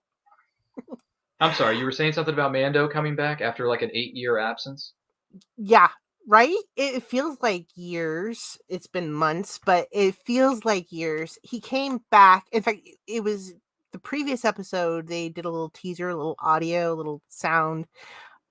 And teased that he'd be back. So everybody, I'm sure, were gasping. I was gasping. It was me. I was gasping. And he appears through the curtain. Everyone goes nuts. And he still has the Darksaber, apparently. Do you think that there will be a problem with Bo-Katan soon? Because last season, when we last saw our boy, there was a little standoff. That's mine, right? There was a standoff. It was a stalemate because they had to deal with those battle droids that were trying to kill him, and then someone from Return of the Jedi shows up and wrecks shop. Which was a great moment, by the way, in the history of Star Wars, and it was a great moment in the history of the series, regardless. Do I think is there going to be a battle between him and Bo-Katan somewhere down the line? I don't think so, because I feel like when we saw him with the Darksaber in this episode, spoilers. Anyway, for those of you who are Hoovie, I'm not a Hoovian, but when what's her name? River's song looks into your eyes and says spoilers. You tend to pay attention to her because she's quite beautiful. Alex Kingston, I'm looking at you. You don't look a day over 25. Just saying. She's like in her 60s, late 50s, early 60s. She hasn't aged a day since ER. Do you remember ER, the medical drama? She was on ER for like years. So anyway, I don't think there's going to be a battle between Bo-Katan and my boy Mando because he has it and he doesn't have any problem wielding it. And I don't see Bo-Katan, coming in at the last second saying, "Yo, you stole my sword, punk! I'm coming for it." So no, I don't think there's going to be a battle. I think him and Bo-Katan shook hands and said, "Hey, you won this fair and square. You're the keeper of the Darksaber, Mando. You take it. You won the money." I was like, all right, cool. So no, I don't think there'll be a problem. What is this? Filoni says his whole intention is to make this Mando 2.5, which is what a bit. Phil, if it's Mando 2.5, I'll take it. I'll take it because I love Mando. Mando is the Clint Eastwood of Star Wars. Boba Fett wants to be Clint Eastwood, but I don't think he's really Eastwood. I feel like Mando is more Eastwood. I have to agree with that one. Yeah, because Boba Fett's trying to be really nice and keep things peaceful, whereas Mando's not afraid to get his hands dirty. Mando's not afraid to get his hands in the dirt. Mando has been a good guy per se the whole time. He didn't know that he was attached to a extremist group. I notice he hasn't exactly turned them down though. But they're his family. What do you do with family that are a little off? I don't have friends. I have family. Sorry, that's a Dom Toretto line that should never be used, but we use it anyway. I mean, heck, I just posted that GIF today in a Facebook chat that I was with friends earlier today. So who am I to talk? There was a battle though. Oh yeah, there was. In this episode there was. Yes, and it was a good battle too. And we learned more about the Mandalorian mythology and the race of Mandalores because listen, I haven't seen every episode of Clone Wars. I've seen every episode of Rebels though. So I have learned some things about the Mandalorians, but not everything because that's a lot to absorb. But of the Mandalorian culture, I like what they're doing with it. I'm intrigued by the mythology. And by the way, Emily Swallow, who's the voice / woman in the suit who plays the armorer, bless that woman's heart because she can narrate a freaking phone book. And I would think it's the best thing I've ever heard in my life. Emily Swallow is so gifted as an actress, which, by the way, I know some of you people in the DN family may or may not have already met her, and I hate your guts for that. We're going to. Oh, you're about to meet her. Yeah. Okay, so which makes me all the more jello of you. So what I'm saying is, when I get to meet Emily Swallow one day, That's going to be one of the best moments of my life, guaranteed. What does it say here? She's going to be at Capital LA Comic. What She's does going that to say? be Capitola Collecticon. I've never heard of that event. I never heard of it. Is it in Sacramento? It's no. It's Where is it? over on the coast. Where is it? By the beach boardwalk. Oh, Not really? too far. Yeah. Oh, okay. Santa Cruz. Santa Cruz. Thank you. I was looking for a specific area because I was looking for the word. I have never been to California. You got to be more descriptive of that. Santa Cruz, California. And when is that? Is that in a couple of weeks or is that in a few months? That is next month. Next month, so it's in March. Oh, Santa Cruz, says James Navarro. Thank you for pointing that out. Well, guess what? I may ask you to get me an 8x10. Okay. So you may have to do me some favors while you're out there in California. I don't know. I got to check my bank account and make sure I can still sustain it after I just spent X amount of money on these trade paperbacks. Which, by the way, one of the Moon Knight trade paperbacks was cheaper than the other two, but at the same time, it's like, it's a Marvel Epic collection, which means it has a lot of stories in it, and it's going to cost some money. I'm like, fine, I'll do it. it's fine. March 4th through the 6th is when Capitola, is it Capitola? Capitola Collecticon is going down in Santa Cruz, California. So if you're in Santa Cruz and you live 3,500 miles away from Maryland, treat yourself. I won't be there, but I may ask my friends to do me some favors while they're there. I was going to put this one at the end, but yeah, Capitola Collecticon, 5 Boba Fett actors will be there. Yes. Daniel Logan's going to be there? Mm-hmm. Now, I've seen Daniel at other conventions that I've been at. I just never went up to his booth because, no offense, Daniel, I don't like Attack of the Clones. I don't like episodes 2 and 3 of the prequel trilogy at all. Like, I like the battle scenes on Geonosis and the stuff that they did in the Clone Wars, but those movies are rough, man. Like, those are rough movies. But if I ever saw Daniel Logan in person, I'd probably shake his hand. Say, hey, man, you were the younger version of Boba. I got respect for you. You know, I got respect. So you know what, James? Maybe I'll ask you to get me an 8x10 signed by Daniel.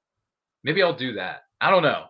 We'll see, because I've seen Daniel at like 2 or 3 conventions in the past, and he seems like an approachable guy. Oh, by the way, I was at a convention with a friend of mine a couple of years ago, and he actually did meet Daniel Logan and got his autograph. So he was a nice guy. That's right. I did hear that from my friend. So never mind. You may be getting some stuff from me at this Comic-Con. I'm just saying. We'll have to talk some monies and paying some bills later. By the way, James says that 5 Boba Fett actors are going to be there. My God. 5 Boba Fett actors? Who else is going to be there? Now you got me curious. Everyone but Tamar, the current Tamora Boba. Morrison. Tamar Morrison, yeah. Everyone but him. All the other Bobas will be there. Well, Jeremy Bullock can't be there because he's kind of, unfortunately, he passed away. Yeah. So Daniel Logan's going to be there. Is Barry Lowen, who's in the Mandalorian suit, going to be there? The suit actor, Barry Lowen, is he going to be in the building? Do we know if Barry Lowen's going to be there? Emily Swallow, yeah. Oh my God, Emily Swallow the armor. Oh my God. Like, I like the armor a lot. Like, I like you a lot. Like, so if I get, God almighty. Andrew Nelson? Andrew Nelson, who is Vader, he's a good friend of mine and the show. He also, not many people know, voiced Luke in some of the video games. How does he play Vader though? When was he Vader? He embodied Vader during the 90s, early 2000s in commercials and appearances. Oh, for doing promotional campaigns. Okay. He wanted to be on this episode tonight, and because there's a lot of he actually worked on some of the first, episode 1, 2, and 3. Part of episode 1, he did the battle scene and some of the fight scene and the celebration scene. Sure. Because he worked for ILM. So wow. Yeah. Let's see here. I see that C. Andrew Nelson played Vader. He was the body actor from 1988 to 2013. Wow, that's crazy. Mark Anthony Austin was in the New Hope Special Edition Boba Fett. Does that mean he was in the suit? Okay. Dickie Beer. It says Dickie Beer is going to be in the building. He also did all of the body retakes for the special editions, yeah. Really? Okay. John Moore. You know what? Very tall. I've met John Dak Morton, who played Dak in the original trilogy, and he was also in the hallway scene with Boba Fett. He was in the hallway scene as Boba Fett with Vader and Lando during that scene where they were torturing Han. You remember that scene? And he says, "He's no good to me, dead. He will not be permanently damaged." Anyway, sorry, that's my Star Wars coming out. I've met John Dak Morton. Very nice man. And I had him sign a print of him as Dak. Don Bees. I don't know Then- who Don Beese is. Alan Fernandez was an original Wait a minute. Was he the guy who held up the thing at Luke when he says, is he the guy? I think so. I know that he was one of the Tusken Raiders riding the Banthas, and he was a handler for the Banthas, which were actually... in the original film? Yeah. Wow, that's going way back. Oh, Way, it says way. here that Tim Donaldson is an original Jawa. Utini. When he was a kid. He beat out his sister by just a little bit because she was too tall. Really? So Alan Fernandez was an original Tusken. You know what? I may ask you, to get me a lot of things at this convention. I'm starting to get a little itchy to spend money now because I just spent money on Moon Knight graphic novels and a whole bunch of other stuff that just happened. So Mary Gibbs was the voice of Boo in the movie Monsters, Inc. Oh my gosh, that's going way back. Let me see. Tim Donaldson was an original. That's him, Phil says. I guess he's referring to Alan Fernandez, the original Tusken. Wow. Tom Sizemore. I interviewed him not too long ago, and I'm hoping to talk to him and say hi again. Yeah. Wow. You know, I just rewatched one of the films that he was in that came out in the early 2000s. You ever heard of an indie film? Or it wasn't an indie film. I'm just kidding. Did you ever hear of a film called Paparazzi? Mm-hmm. Yeah, he was the antagonist in that movie, Rex Harper. Do you remember that? A little bit. Okay, I just rewatched it yesterday. He's pretty good. I think Tom Sizemore is good as a villain. Mm-hmm. I think he's really good as a villain. Perfectly. He's a very good villain. All right. Well, Tom Sizemore, I unfortunately, because I recycled all of my DVD cases recently, and Paparazzi was one of them. I really wish I did. I wish I would have kept that because then I would have asked you to have him sign my Paparazzi DVD case. But still, he was in a movie with Will Smith too. I can't remember for the life of me. What movie he was in with Will Smith? Was it Wild Wild West? No. Was it I, Robot? He was a gangster. Oh, that's Enemy of the State. Enemy of the State. Yeah, dude, that's a good movie. I love that movie. I may ask you to have some stuff with me at that Comic-Con. I'm just saying. My bank account is going to go seriously broke with all these names you're dropping in the chat right now because Emily Swallow as the armor is like the icing on the cake for me. Oh, I know. She is definitely on my list of people that I want to check off to meet. Yeah, I don't know how. Yeah. Did you see the photo of her and a little kid dressed as the armor and how she interacted with him? Oh, really? You got to see this picture. It's so adorable. There's a picture of a little. It was either a boy or a girl. I can't remember who it was. There was this little kid who was like 4 years. It couldn't have been more than 4 years old, dressed up as the armor at a big convention, and she went out of her way to like kneel, take a knee, and like interact with them. And I was like, oh my god, like that's crazy. Let me see. My boy Opie is gonna be there. Who's Opie? Sons of Anarchy. Who played Opie though? Who was the actor? Was it Ryan Hurst? Give us a name. Hurst? If Ryan Hurst is going to be there, he's been in a couple conventions I've been at. I haven't got a chance to meet up with him yet, but I did like his work in Saving Private Ryan. Remember the Titans. Yes, Ryan Hurst is Opie. Okay, so Ryan Hurst, I know him best as Bertier from Remember the Titans, and he was also in a short-lived miniseries called Wanted on TNT.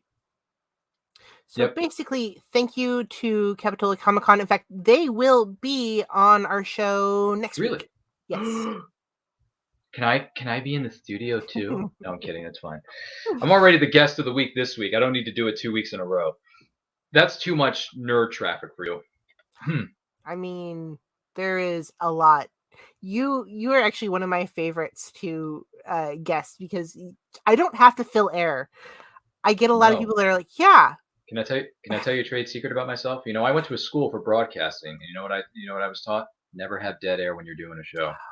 No, not at all. That's what I learned in broadcasting school, so I try my best to make sure there's no dead air. I will say this though, my voice is getting really strained. Is it? We're already 2.5 hours into this show. We better hurry up and go back to Boba for a minute. Oh yeah, Boba. What about Boba? Let's talk about Boba. Star Wars has its own ring world. We talked a little bit about. Oh yes. Yeah, Halo. Star Wars now has its own ring world, ring planet. Yeah. That would be trippy to me. Watching just round that was weird for me. Mm. I don't know, and I really wish they would visualize this, what it would be like to look up and see like the sunlight just going like this and going like that. Because they show it going down, but they never show what it would be like to look up. I don't know. It didn't bother me. I just like the. By the way, I didn't think of it as a relation to Halo. I was just admiring the scenery because, like I said, everything that Star Wars does, especially recently, they're just killing it. You know how gamers are, though. They'll people think in detail. People compare TV series to video games. What a shock! And then they reference the Great Purge of A Night of a Thousand Tears, which was the Empire committed genocide on the planet Mandalore. We saw a flashback to that. Yeah. That was a killer flashback. No puns intended, because a lot of people were burned. But yeah, this is the thing I like about this show. I like flashbacks when, like, the Boba Fett flashbacks are getting a little tiresome, but at the same time, I understand why they're doing them. But these kinds of flashbacks, where we're talking about the culture and the planets and everything that went down on Mandalore, that's stuff that I want to see, because I am not very familiar with everything Mandalorian. So I look forward to learning more about it as we go throughout this process. You know, it seems to me that we're gonna have in the next few shows or episodes or seasons, we're gonna go deeper into Tatooine and Mandalore, which were two planets that surprisingly, even though main characters came from them, we never really see a lot of them. Yeah, all we saw were certain bits and pieces of, what was it called, Tatooine, whether it's the Mos Eisley spaceport, whether it's Luke's home, whether it's Anakin's home. Don't get me started on those prequels. The pod racing scene was cool though. The Men of the Winter too. Yeah, like the pod racing stuff on Boonta Eve. That's good stuff. And then you got. By the way, I don't know if they're going to do this or not, but I would like to see sequences that take place on the planets that Qui-Gon Jinn brought up during Episode 1, where they have pod racing on different planets. Mm-hmm. Remember when he says they're pod racing on Malastare, very fast, very dangerous. Like I want to see that. Like I want to see that. I want to see how vicious and evil it is to pod race on Malastare. Mm-hmm. So hopefully we'll get to see that in another sequence, because Qui-Gon Jinn brought it up. And if there's one of the few good things that came from the prequels, it's Liam Neeson as a Jedi. Because Liam Neeson as Qui-Gon Jinn was one of the best parts of that trilogy. A 20-year-old tease that we never got to see. I know. They are pod racing on Malastare, very fast, very dangerous. By the way, I miss you, Liam Neeson. I miss you. Although he is doing a new movie coming out next weekend called Blacklight. Is he? Have you seen the trailer for this movie, Blacklight? It's basically just basically another inverted version of Taken. Literally every movie he's done since 2009 has been a ripoff of Taken. And that's okay, because Liam Neeson can still, break necks and cash checks at his age. It's dangerous to be related to Liam Neeson. Yeah. Speaking of Din Boba Fett. Din wants to make Grogu a Mandalorian foundling. I'm not gonna really touch this one because I've seen the next episode. So have I. Yeah. Yeah. We want to talk about it so much because there's so much gooiness that goes into it, but we can't because we want to be fair to the audience, because this episode hasn't even been out for 24 hours yet. We got to be respectful and not drop any spoilers. Let me just give you a quick spoiler. It was a great episode. Go watch it. It was. That's what I'm going to say. And by the way, if you were a fan of Star Wars from the original trilogy, the prequel trilogy, the sequel trilogy, or anything within the extended universe books, or some of the newer stuff that's considered canon, you're going to get like a mixture of all three in this week's episode. Let me just say that to you. Now you're in dangerous territory. I know where Phoenix is thinking, but yeah, it was a great episode. It was great to be. It's just a great time to be a Star Wars fan. Period. Din has to atone for making our boy Din has to atone for removing his helmet. I'm surprised that he told us the truth about that. He should have lied to the armorer. I've been like, no. I mean, I know he doesn't believe in lying. He believes in the creed, but at the same time, it's like, dude, you want to keep that dark saber, right? Well, just tell her you never took your helmet off. So now he has to go into the sewers. He has to go into the mines of Moria. No, that's Lord of the Rings. I'm sorry. He has to go to the mines of Mandalore, and whatever ruins that are left, he has to redeem it. I don't know how he's going to do it with everything being destroyed. But then again, the armor could be telling him not so much the truth. Maybe some of the stuff is still around and not buried under the ashes. I'm assuming that's a huge undertaking that we're going to watch him do. I hope he does it, though, because I really want him to keep that darksaber, because he looks ridiculously good looking with that darksaber. You know what I'm saying? He looks really good looking with that saber. The saber was very heavy for him, though. It was. By the way, do we know how much that thing weighs? The dark side. Does it really weigh like over 100 pounds? So according to legend or whatever, Yeah, the lore. the lore, a lightsaber is very, very, very heavy either way if you can't master the force. I can't even mention any more lightsabers. Dan has to atone for the droid also. I don't know if you've ever played Jedi Fallen Order, but the droid from the Fallen Order was the same droid was in this episode. I don't think they're the same droid. They're two different droids, but they're the same type of droid, which is the BD-1. Oh, the little squeaker, the one that with the two legs. Yeah. Yeah. And then by the way, the mechanic in this episode, the mechanic on Mos Eisley in Tatooine, she's so good. She's so funny. She breaks everything down. Like Star Wars is so serious, but when you go into Mos Eisley and you see the mechanic, I forget the character's name. I apologize. Do we know her name? I know she mentions her name a number of times. Help us out, guys. What's the mechanic's name? Because she is really funny in every scene. She eats up the scenery every time she's in it. She's like, do you know what I had to do to get you this starfighter? She dated a she dated a freaking Jawa. Okay, this is a grown woman in her 40s, mid 40s, I'm assuming. Pelamato. Pelamato is the MVP of that episode. She was so funny. She brings everything down to earth and says, look, I know we live in this magical galaxy of Star Wars, but when you get down to it, we're just people. And it's like we need to cut loose and have some laughs once in a while. By the way, when she dropped that line on me that said that she dated a Jawa at one point, I'm like, I don't know how that works sexually. But hey, listen, if you're into Jawas, those little disgusting creatures that steal things and would steal your car just to make a quick buck. I've dated guys like that. Have you? So yeah, I dated a Jawa once, and I'm like, really? I will say this though: this relationship between her and a former Jawa isn't nearly as creepy as a relationship that they hinted at between Lando and that robot in Solo: A Star Wars Story. Forget even like the first 3 episodes of The Next Mandalorian. I want to know what it's like to date a Jawa. Utini. That's all I know from. I know they speak like a couple of different words in their language, but that's the only one I know. Utini. Always poking at each other, being like, yo, we got to pick up this thing, and we got to get this thing to this junkyard.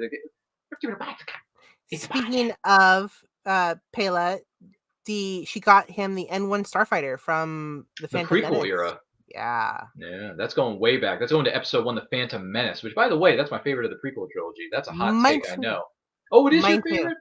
Yeah. Phantom Menace is my favorite. You know why? Because we get Qui-Gon Jinn, we get Duel of the Fates, and we get Darth Maul. And all in the same movie. We don't get the silly drama between the Queen and Anakin. Well, we get the two of them meeting each other for the first time, but they don't go into like anything heavy because they're young. But that's what I love about it. It's innocent. And by the way, people criticize Jake Lloyd's acting, but he's supposed to be acting like a kid. And Ian, yeah. What do you expect him to do? No, yes. Ewan is good in the movie too. Ewan McGregor is good in the movie too. That's why I like Phantom Menace. Well, Phantom Menace from the prequel era anyway.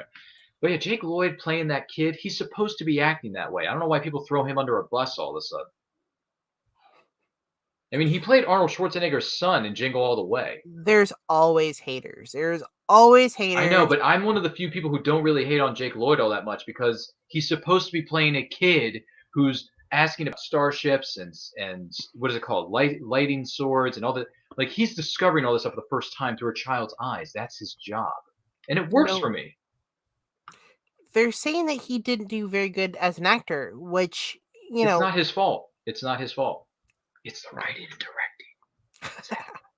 Looking at you, George Lucas. It was your fault. But you know what? It's still a good movie despite all that.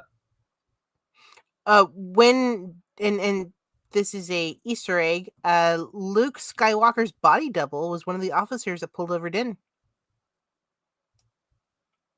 Oh, one of the Rangers of the New Republic. Okay. Mm-hmm. Nice. That's pretty cool. And by the way, I like that they're connecting all the connective tissue in this universe. I really like it. It's good stuff. We're starting to see more of a crossover crossover, yeah. Where and speaking of another crossover, a New Hope reference was in there. The ship part that Din Djarin asked Jawas to find is a cryogenic density combustion booster. This is try and say that 5 times fast. This is actually the same part that Han Solo used to try and hold back the walls of the trash compactor in Star Wars Episode 4. I noticed that part that he was holding up. I was like, that looks like something from the junkyard, or from the what is it called? What is it? A garbage disposal? Not a garbage disposal, but the compactor. A trash compactor. Yeah, it's from the trash compactor. I noticed that too. I was like, hey, that's a bit of a New Hope reference, isn't it? I felt like it was longer though when they had it. Yeah, the one that he was holding was much shorter, but the one that Han was holding was much bigger. So, but yeah, I love how they throw in those little itty bitty little Easter eggs in there. That's just so creative. And by the way, Pelamoto is hilarious. She is. She's like, do you know what I had to do to get these for you? I once dated a Jawa. And I'm like, okay, I don't know. I don't want to know about the bedroom antics of a woman in a Jawa, but other than that, you're still a cool cat, Pelamoto. I mean, she must be pretty freaky. That's all I'm just going to say. There are some characters in Star Wars that are into some weird stuff. That's all I'm going to say. But listen, as long as you're getting me the parts I need for the ship I'm trying to build, that's all that matters. Which we actually did. He did get his ship. So congratulations to our good friend Mando on his new Razor Crest, if you will. Expect the episode that we build that ship as soon as it comes out as a Lego. Oh, you mean as a Lego set, yeah. Yeah, Phil is going to want to build it. Yeah, by the way, I saw the pictures you posted about the Mandalorian helmet as a Lego set. I know Phil's going to be all over that like white on rice. Yeah. So, does anyone else want to build that as a Lego set? Someone might. Build it. Does anyone want to go to Target and just get yourself a bunch of Star Wars Legos? I know some friends of mine are probably doing that right now. How about her speaking Jawa? That was fun. Yeah, that's right. Melapoto knows how to speak the language, and I'm like, dang, I didn't know people could actually learn to speak this because all I hear is Utini. Like all I'm hearing is little squeaky noises. You barely hear anyone speak to them. Like I think but she knows exactly how to speak it and how to say it, and that's one of the gifts of this character. So, what does it say? James said Jawas furry and very funny. Well, they're kind of funny. Furry, very furry. Which Lego Star Wars should I pick up? All of them. Just pick up all of them, Bridget. Which, by the way, that's for those of you who may be wondering who Bridget is. That's Phoenix's mama bear. That's her mama bear. So. Who has encouraged my love of Star Wars all of my life. Bless her heart. Yeah. Bless your mother's ever-loving heart for getting you into the galaxy that's far, far away. Another actor that we saw was Paul. I'm going to butcher this, and I'm very sorry. Paul Sun Hyung. You mean Paulson Hunyan? Lee. Is that what you mean? Yeah. Captain Carson Teva. Oh, you mean one of the other Rangers of the New Republic? Mm-hmm. Yeah, we saw him come back too. Yeah, I noticed that. It's like, hey, don't I recognize your voice, sir? Didn't we pull you over once in Navarro? No, sir, that wasn't me. I haven't gotten my clearance code yet. I'm like, yeah, he's just, and then he says to the Ranger, he's like, we're just gonna let him off with a warning. He's fine. Which I thought was kind of funny. He was in season 2, episode 2, The Passenger, and season 2, episode 4, The Siege. You see all these connective tissues at Star Wars, and by the way, Dave Filoni and Jon Favreau, you're doing a spectacular job. Amazing. That's why. Yeah, by the way, if you saw Dave Filoni and Jon Favreau and you were in the same room with them, would you pass out? I would bow. You would bow. So that means bow. Why don't you kneel? Like kneel before Zod. Why don't you kneel before Dave Filoni? Would you ever kneel before Jon Favreau? I don't know what I would do if I was in the same room as them. I've been pretty good around celebrities. So have I. But that would just be you probably freak out. I would be very nervous, but I think on the inside you'd be fangirling pretty damn hard. I would. Especially Filoni. Yeah. He likes to interact with his fans too, Dave Filoni, I heard. Mm-hmm. He's pretty good about interacting with the fans because he's done it a few times at, what is it called? Star Wars Celebration? Mm-hmm. I think he's interacted with the fans while taking photo shoots with everyone who's dressed up as Ahsoka freaking Tano. And other fans too. I'm not just saying Ahsoka, but yeah, if I saw Davey Boy and Jon Favreau, I mean, first thing I would do to Jon Favreau, I would say to him, thank you for all the content you've created over the years, and I'll also say you're so money you don't even know it. I would drop the swingers line on him so quick. because I love that movie Swingers. I love that movie. It's so good. It's endlessly rewatchable, and you get.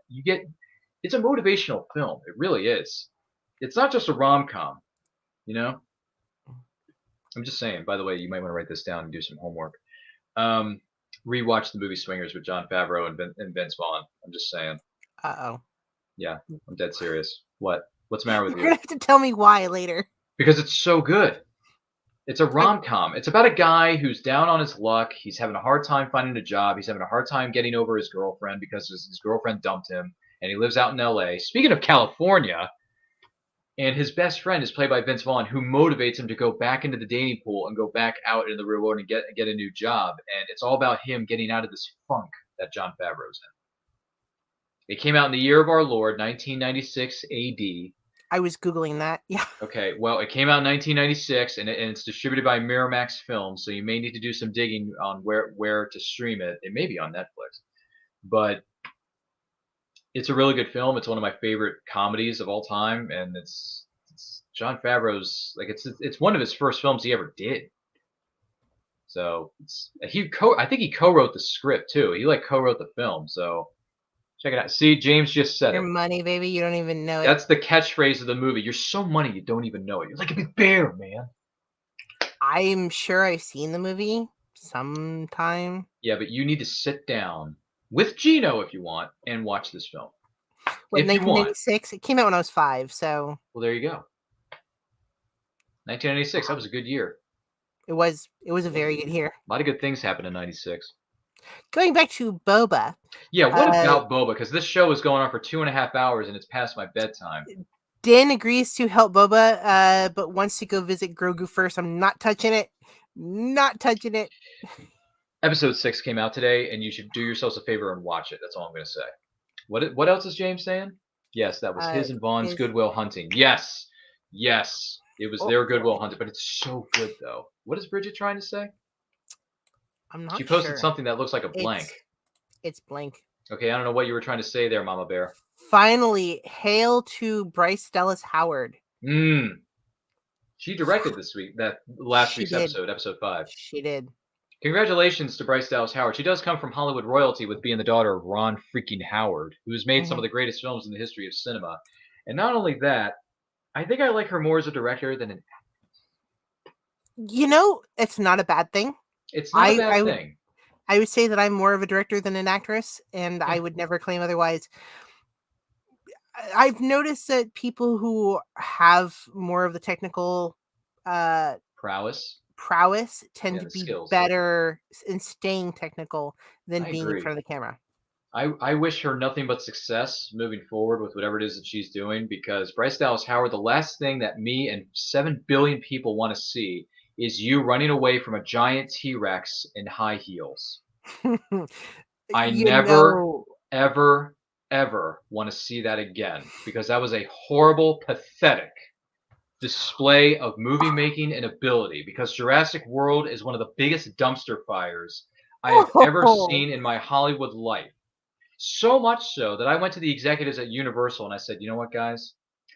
I like you because you put out some good films, but I'm not going to see Jurassic World Fallen Kingdom, because that taste of Jurassic World is still in my mouth, and I'm never going to get over that.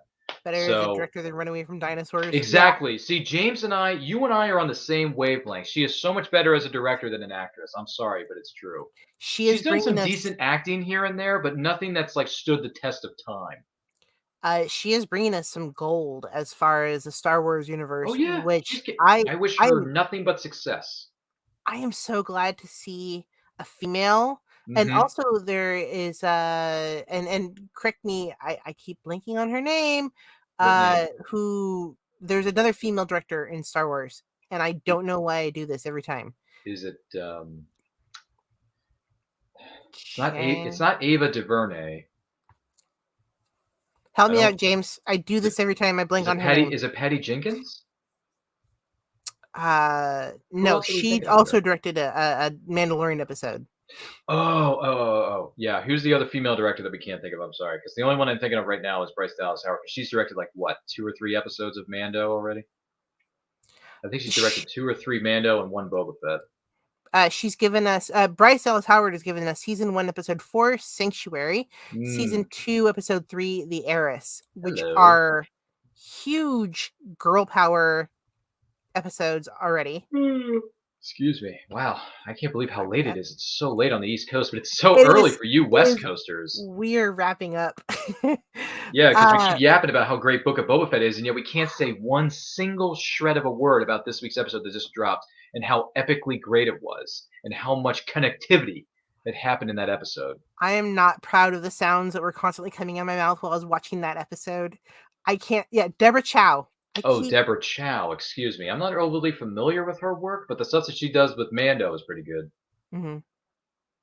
Deborah No, she was incredible too. She directed an episode that Dominic Pace was in, another friend of the show.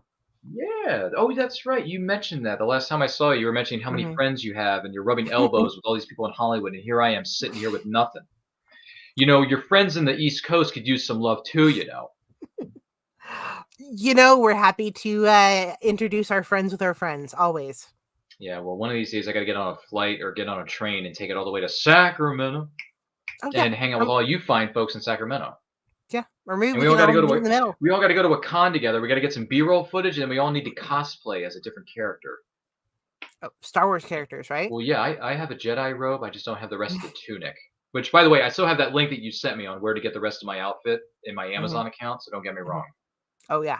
I still need to get the rest of my Jedi outfit because I want to go as a Jedi. I'll be going as a Jedi for. Nice. So you and I can, we can team up together. Yeah. We should enter a cosplay. You know what? We should enter a cosplay contest and win first prize. Ooh.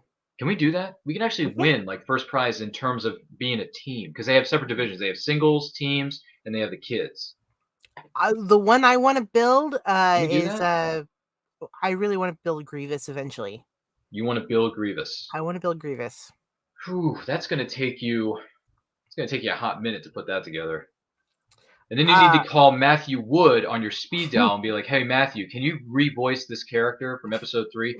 General Kenobi, you are aboard one."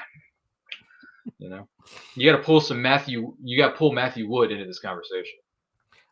Come to Cali. We will take you to Rancho Obi-Wan for real. Yes, please take me to Lucasfilm and Rancho. Anything that's Star Wars, just take me there and I'll go. Like I'll just go in my Jedi robe, or I'll wear regular clothing with a Star Wars T-shirt that I may not be wearing. So we do, and okay. So he's commenting. We do rate out of tacos, out of like 10 tacos because we do a lot of tacos on the show. Ooh, good question. Since I like the mythology of Mandalore so much, and I got a chance to learn about what happened with the Mandalores and the royalties and the people who have fallen and the people who have risen from the ashes. Oh, this was so good. Probably 9 tacos. I'm going to go 9 out of 10. It was this close to perfect, but I wanted just a little bit more with what was it, with Mando meeting up with Fennec Shen and actually figuring out what the plan was going to be for the upcoming war with the Pikes. You know that they can't give away all. I know, but I just wanted. I'm like the former wrestler who used to say, "Feed me more." So I'm going to give it 9 out of 10 tacos. What say you, Phoenix? 10. I'm going to give it a 10 out of 10. That's a lot of tacos you're going to have to eat after this show. It's going to be yummy. Do you like tacos? I love tacos. What's your favorite kind of taco? I would not be allowed on this show if I didn't like tacos. Okay, well, what's your favorite kind of taco? What do you like? If someone walked up to you and said, "Hey, I got a bunch of tacos here. Which one are you going to take from Taco Bell or whatever? Which taco are you going to take?" Ooh, no, not Taco Bell. I have to go to a regular. It's going to be a beef taco. It's going to be. Yeah, I love my beef tacos with all the fixings. All the fixings. It's got all the fixings.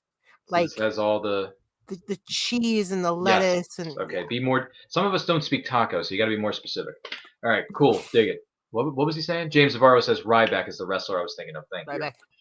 So yeah, 9 out of 10 tacos. She says 10 out of 10. You know what that means, right? That means we absolutely loved and enjoyed this episode. And you should too. Go to Disney Plus and binge watch all of the Book of Boba Fett that's dropping right now because it is hot. It is hot as a new fresh taco. And it is so freaking money that I don't think Dave Filoni or Jon Favreau even know it. So the fact that we haven't mentioned Capitola Collecticon at all during this show, We mentioned it 50 times. Yeah, we are a month away from Capitola Collecticon, and I have to give them a shout out because Congratulations. They'll be here next week. Next week? Yeah, on our show. That's a big deal. Yeah. That's a main event. That's like a Monday Nitro, Monday Night Raw main event right there. If this good-looking face that's on your camera right now isn't a main event enough, I don't know what will. But apparently, the people who run and are a part of Collecticon, Capitola, whatever, who are going to be here next week. That's a long name, okay? Who are going to be here next week. That is freaking awesome. And I wish you the best of luck with that interview because that's going to be a lot of nerd sweat just pouring out of their bodies. This is a must-attend event if you're in California or anywhere else for that matter. Located in beautiful Santa Cruz area, beaches, bikes, Boba Fett. Oh my! Star Wars. March 4th through the 6th. Get unparalleled access to some amazing talent from your favorite shows and movies. Tons of vendors, artists, exhibitors, and cosplayers all will be there. Check out Sons of Anarchy Day Saturday featuring Natalie Sky, Chris Reed, Ryan Hurst, plus Tommy Sizemore, Saving Private Ryan, Cesar Garcia, Fast and Furious, Mary Gibbs, the voice of Boo from Monsters. Really? Star Wars Day is Saturday. Yeah, I think every day at this point is Star Wars Day. Let's be honest. Oh, on the show it is. An incredible lineup of Sandra Nelson, most as an actor in the Darth Vader suit. Alan Fernandez played Bantha riding Tusken Raider in the original Star Wars. Tim Donaldson, actor that played one of the original Jawas in 1977 Star Wars. The only time this has ever been done, there will be 5 actors that have played Boba Fett on screen, including young Boba Fett himself, Daniel Logan. All will be signing autographs. Tickets are $20 for the day, $35 for both days, which I think is a bargain. Make sure to check out Capitola Collecticon .com for tickets and for autograph options. Also drop by Distance Nerding booth at the con. You can get some free swag and enter to win free Funko Pops. Capitola Collecticon, March 4th through the 6th in Capitola, California. I can talk. It has been a long episode. We're egging on 3 hours, and I think most of my friends on the East Coast have gone to bed and gone the way of the dodo, if not so. But listen, James, Phil, I see you guys in there. Gino, I see you messing around in that chat, you silly goose. My gosh, I have learned so many new things that I never thought I would learn about Phoenix's life tonight. I got to be honest. I just, in the words of a character I wasn't so big on in Avengers Age of Ultron, but I liked him better in X-Men Days of Future Past, which, by the way, Days of Future Past is the greatest X-Men movie that has ever been made. Not counting the spin-offs with Deadpool and Logan. Those are separate. I don't count those as X-Men movies. They're just characters. They're just movies that happen to feature X-Men characters, but they're not X-Men movies, okay? So just don't get your you-know-what in a tizzy here. But a character once said, "You didn't see that coming?" No, I didn't. I didn't see the crazy comments about Phoenix's behind-the-scenes life. But listen, oh boy.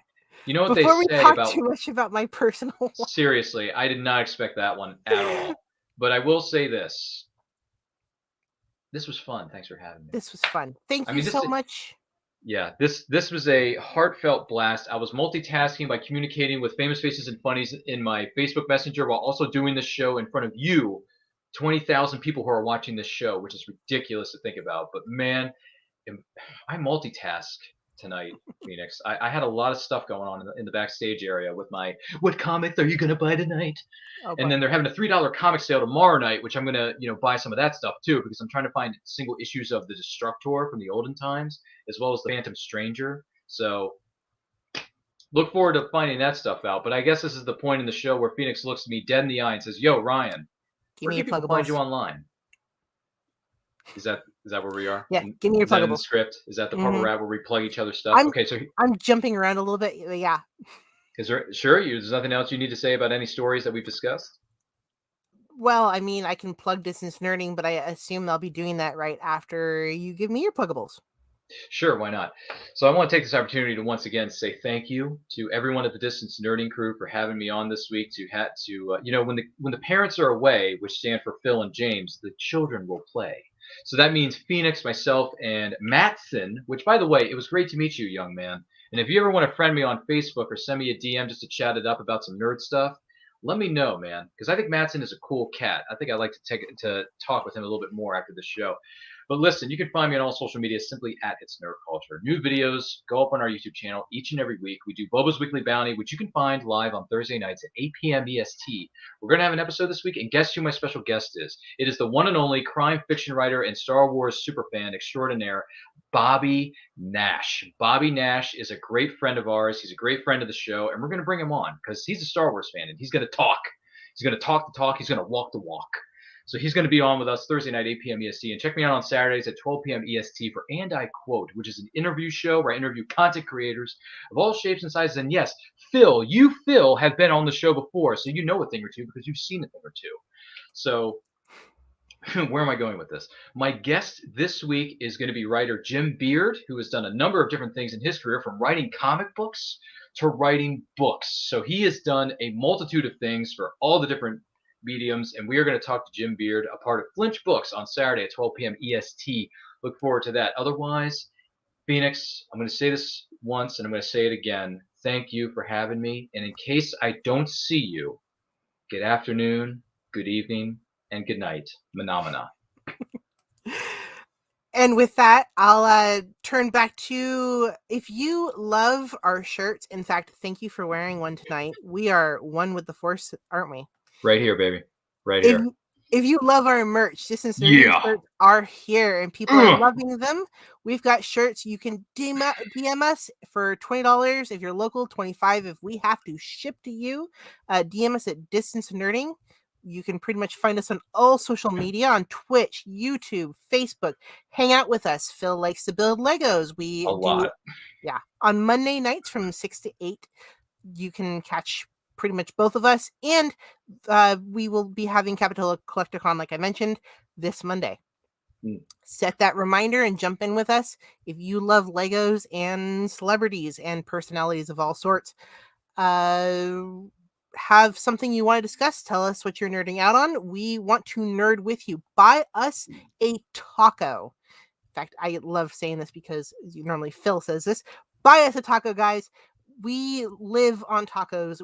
This is how our show runs. We bring you everything that we possibly can, and we love to nerd out. And the best that we know how to nerd out, we plug the W in Poddex. We want to nerd out with you. I already did. We want to nerd out with you. Plug the W in Poddex. Why not plug Beehive Collectibles while we're at it? Beehive. I did say that. Beehive, yeah. So come join the taco party and connect with us at Instagram, especially Instagram. Come and follow all of our social media at Distance Nerding. Thank you, and keep nerding together. So anyway, Ryan, thank you so much for joining us. And have a good night, everyone.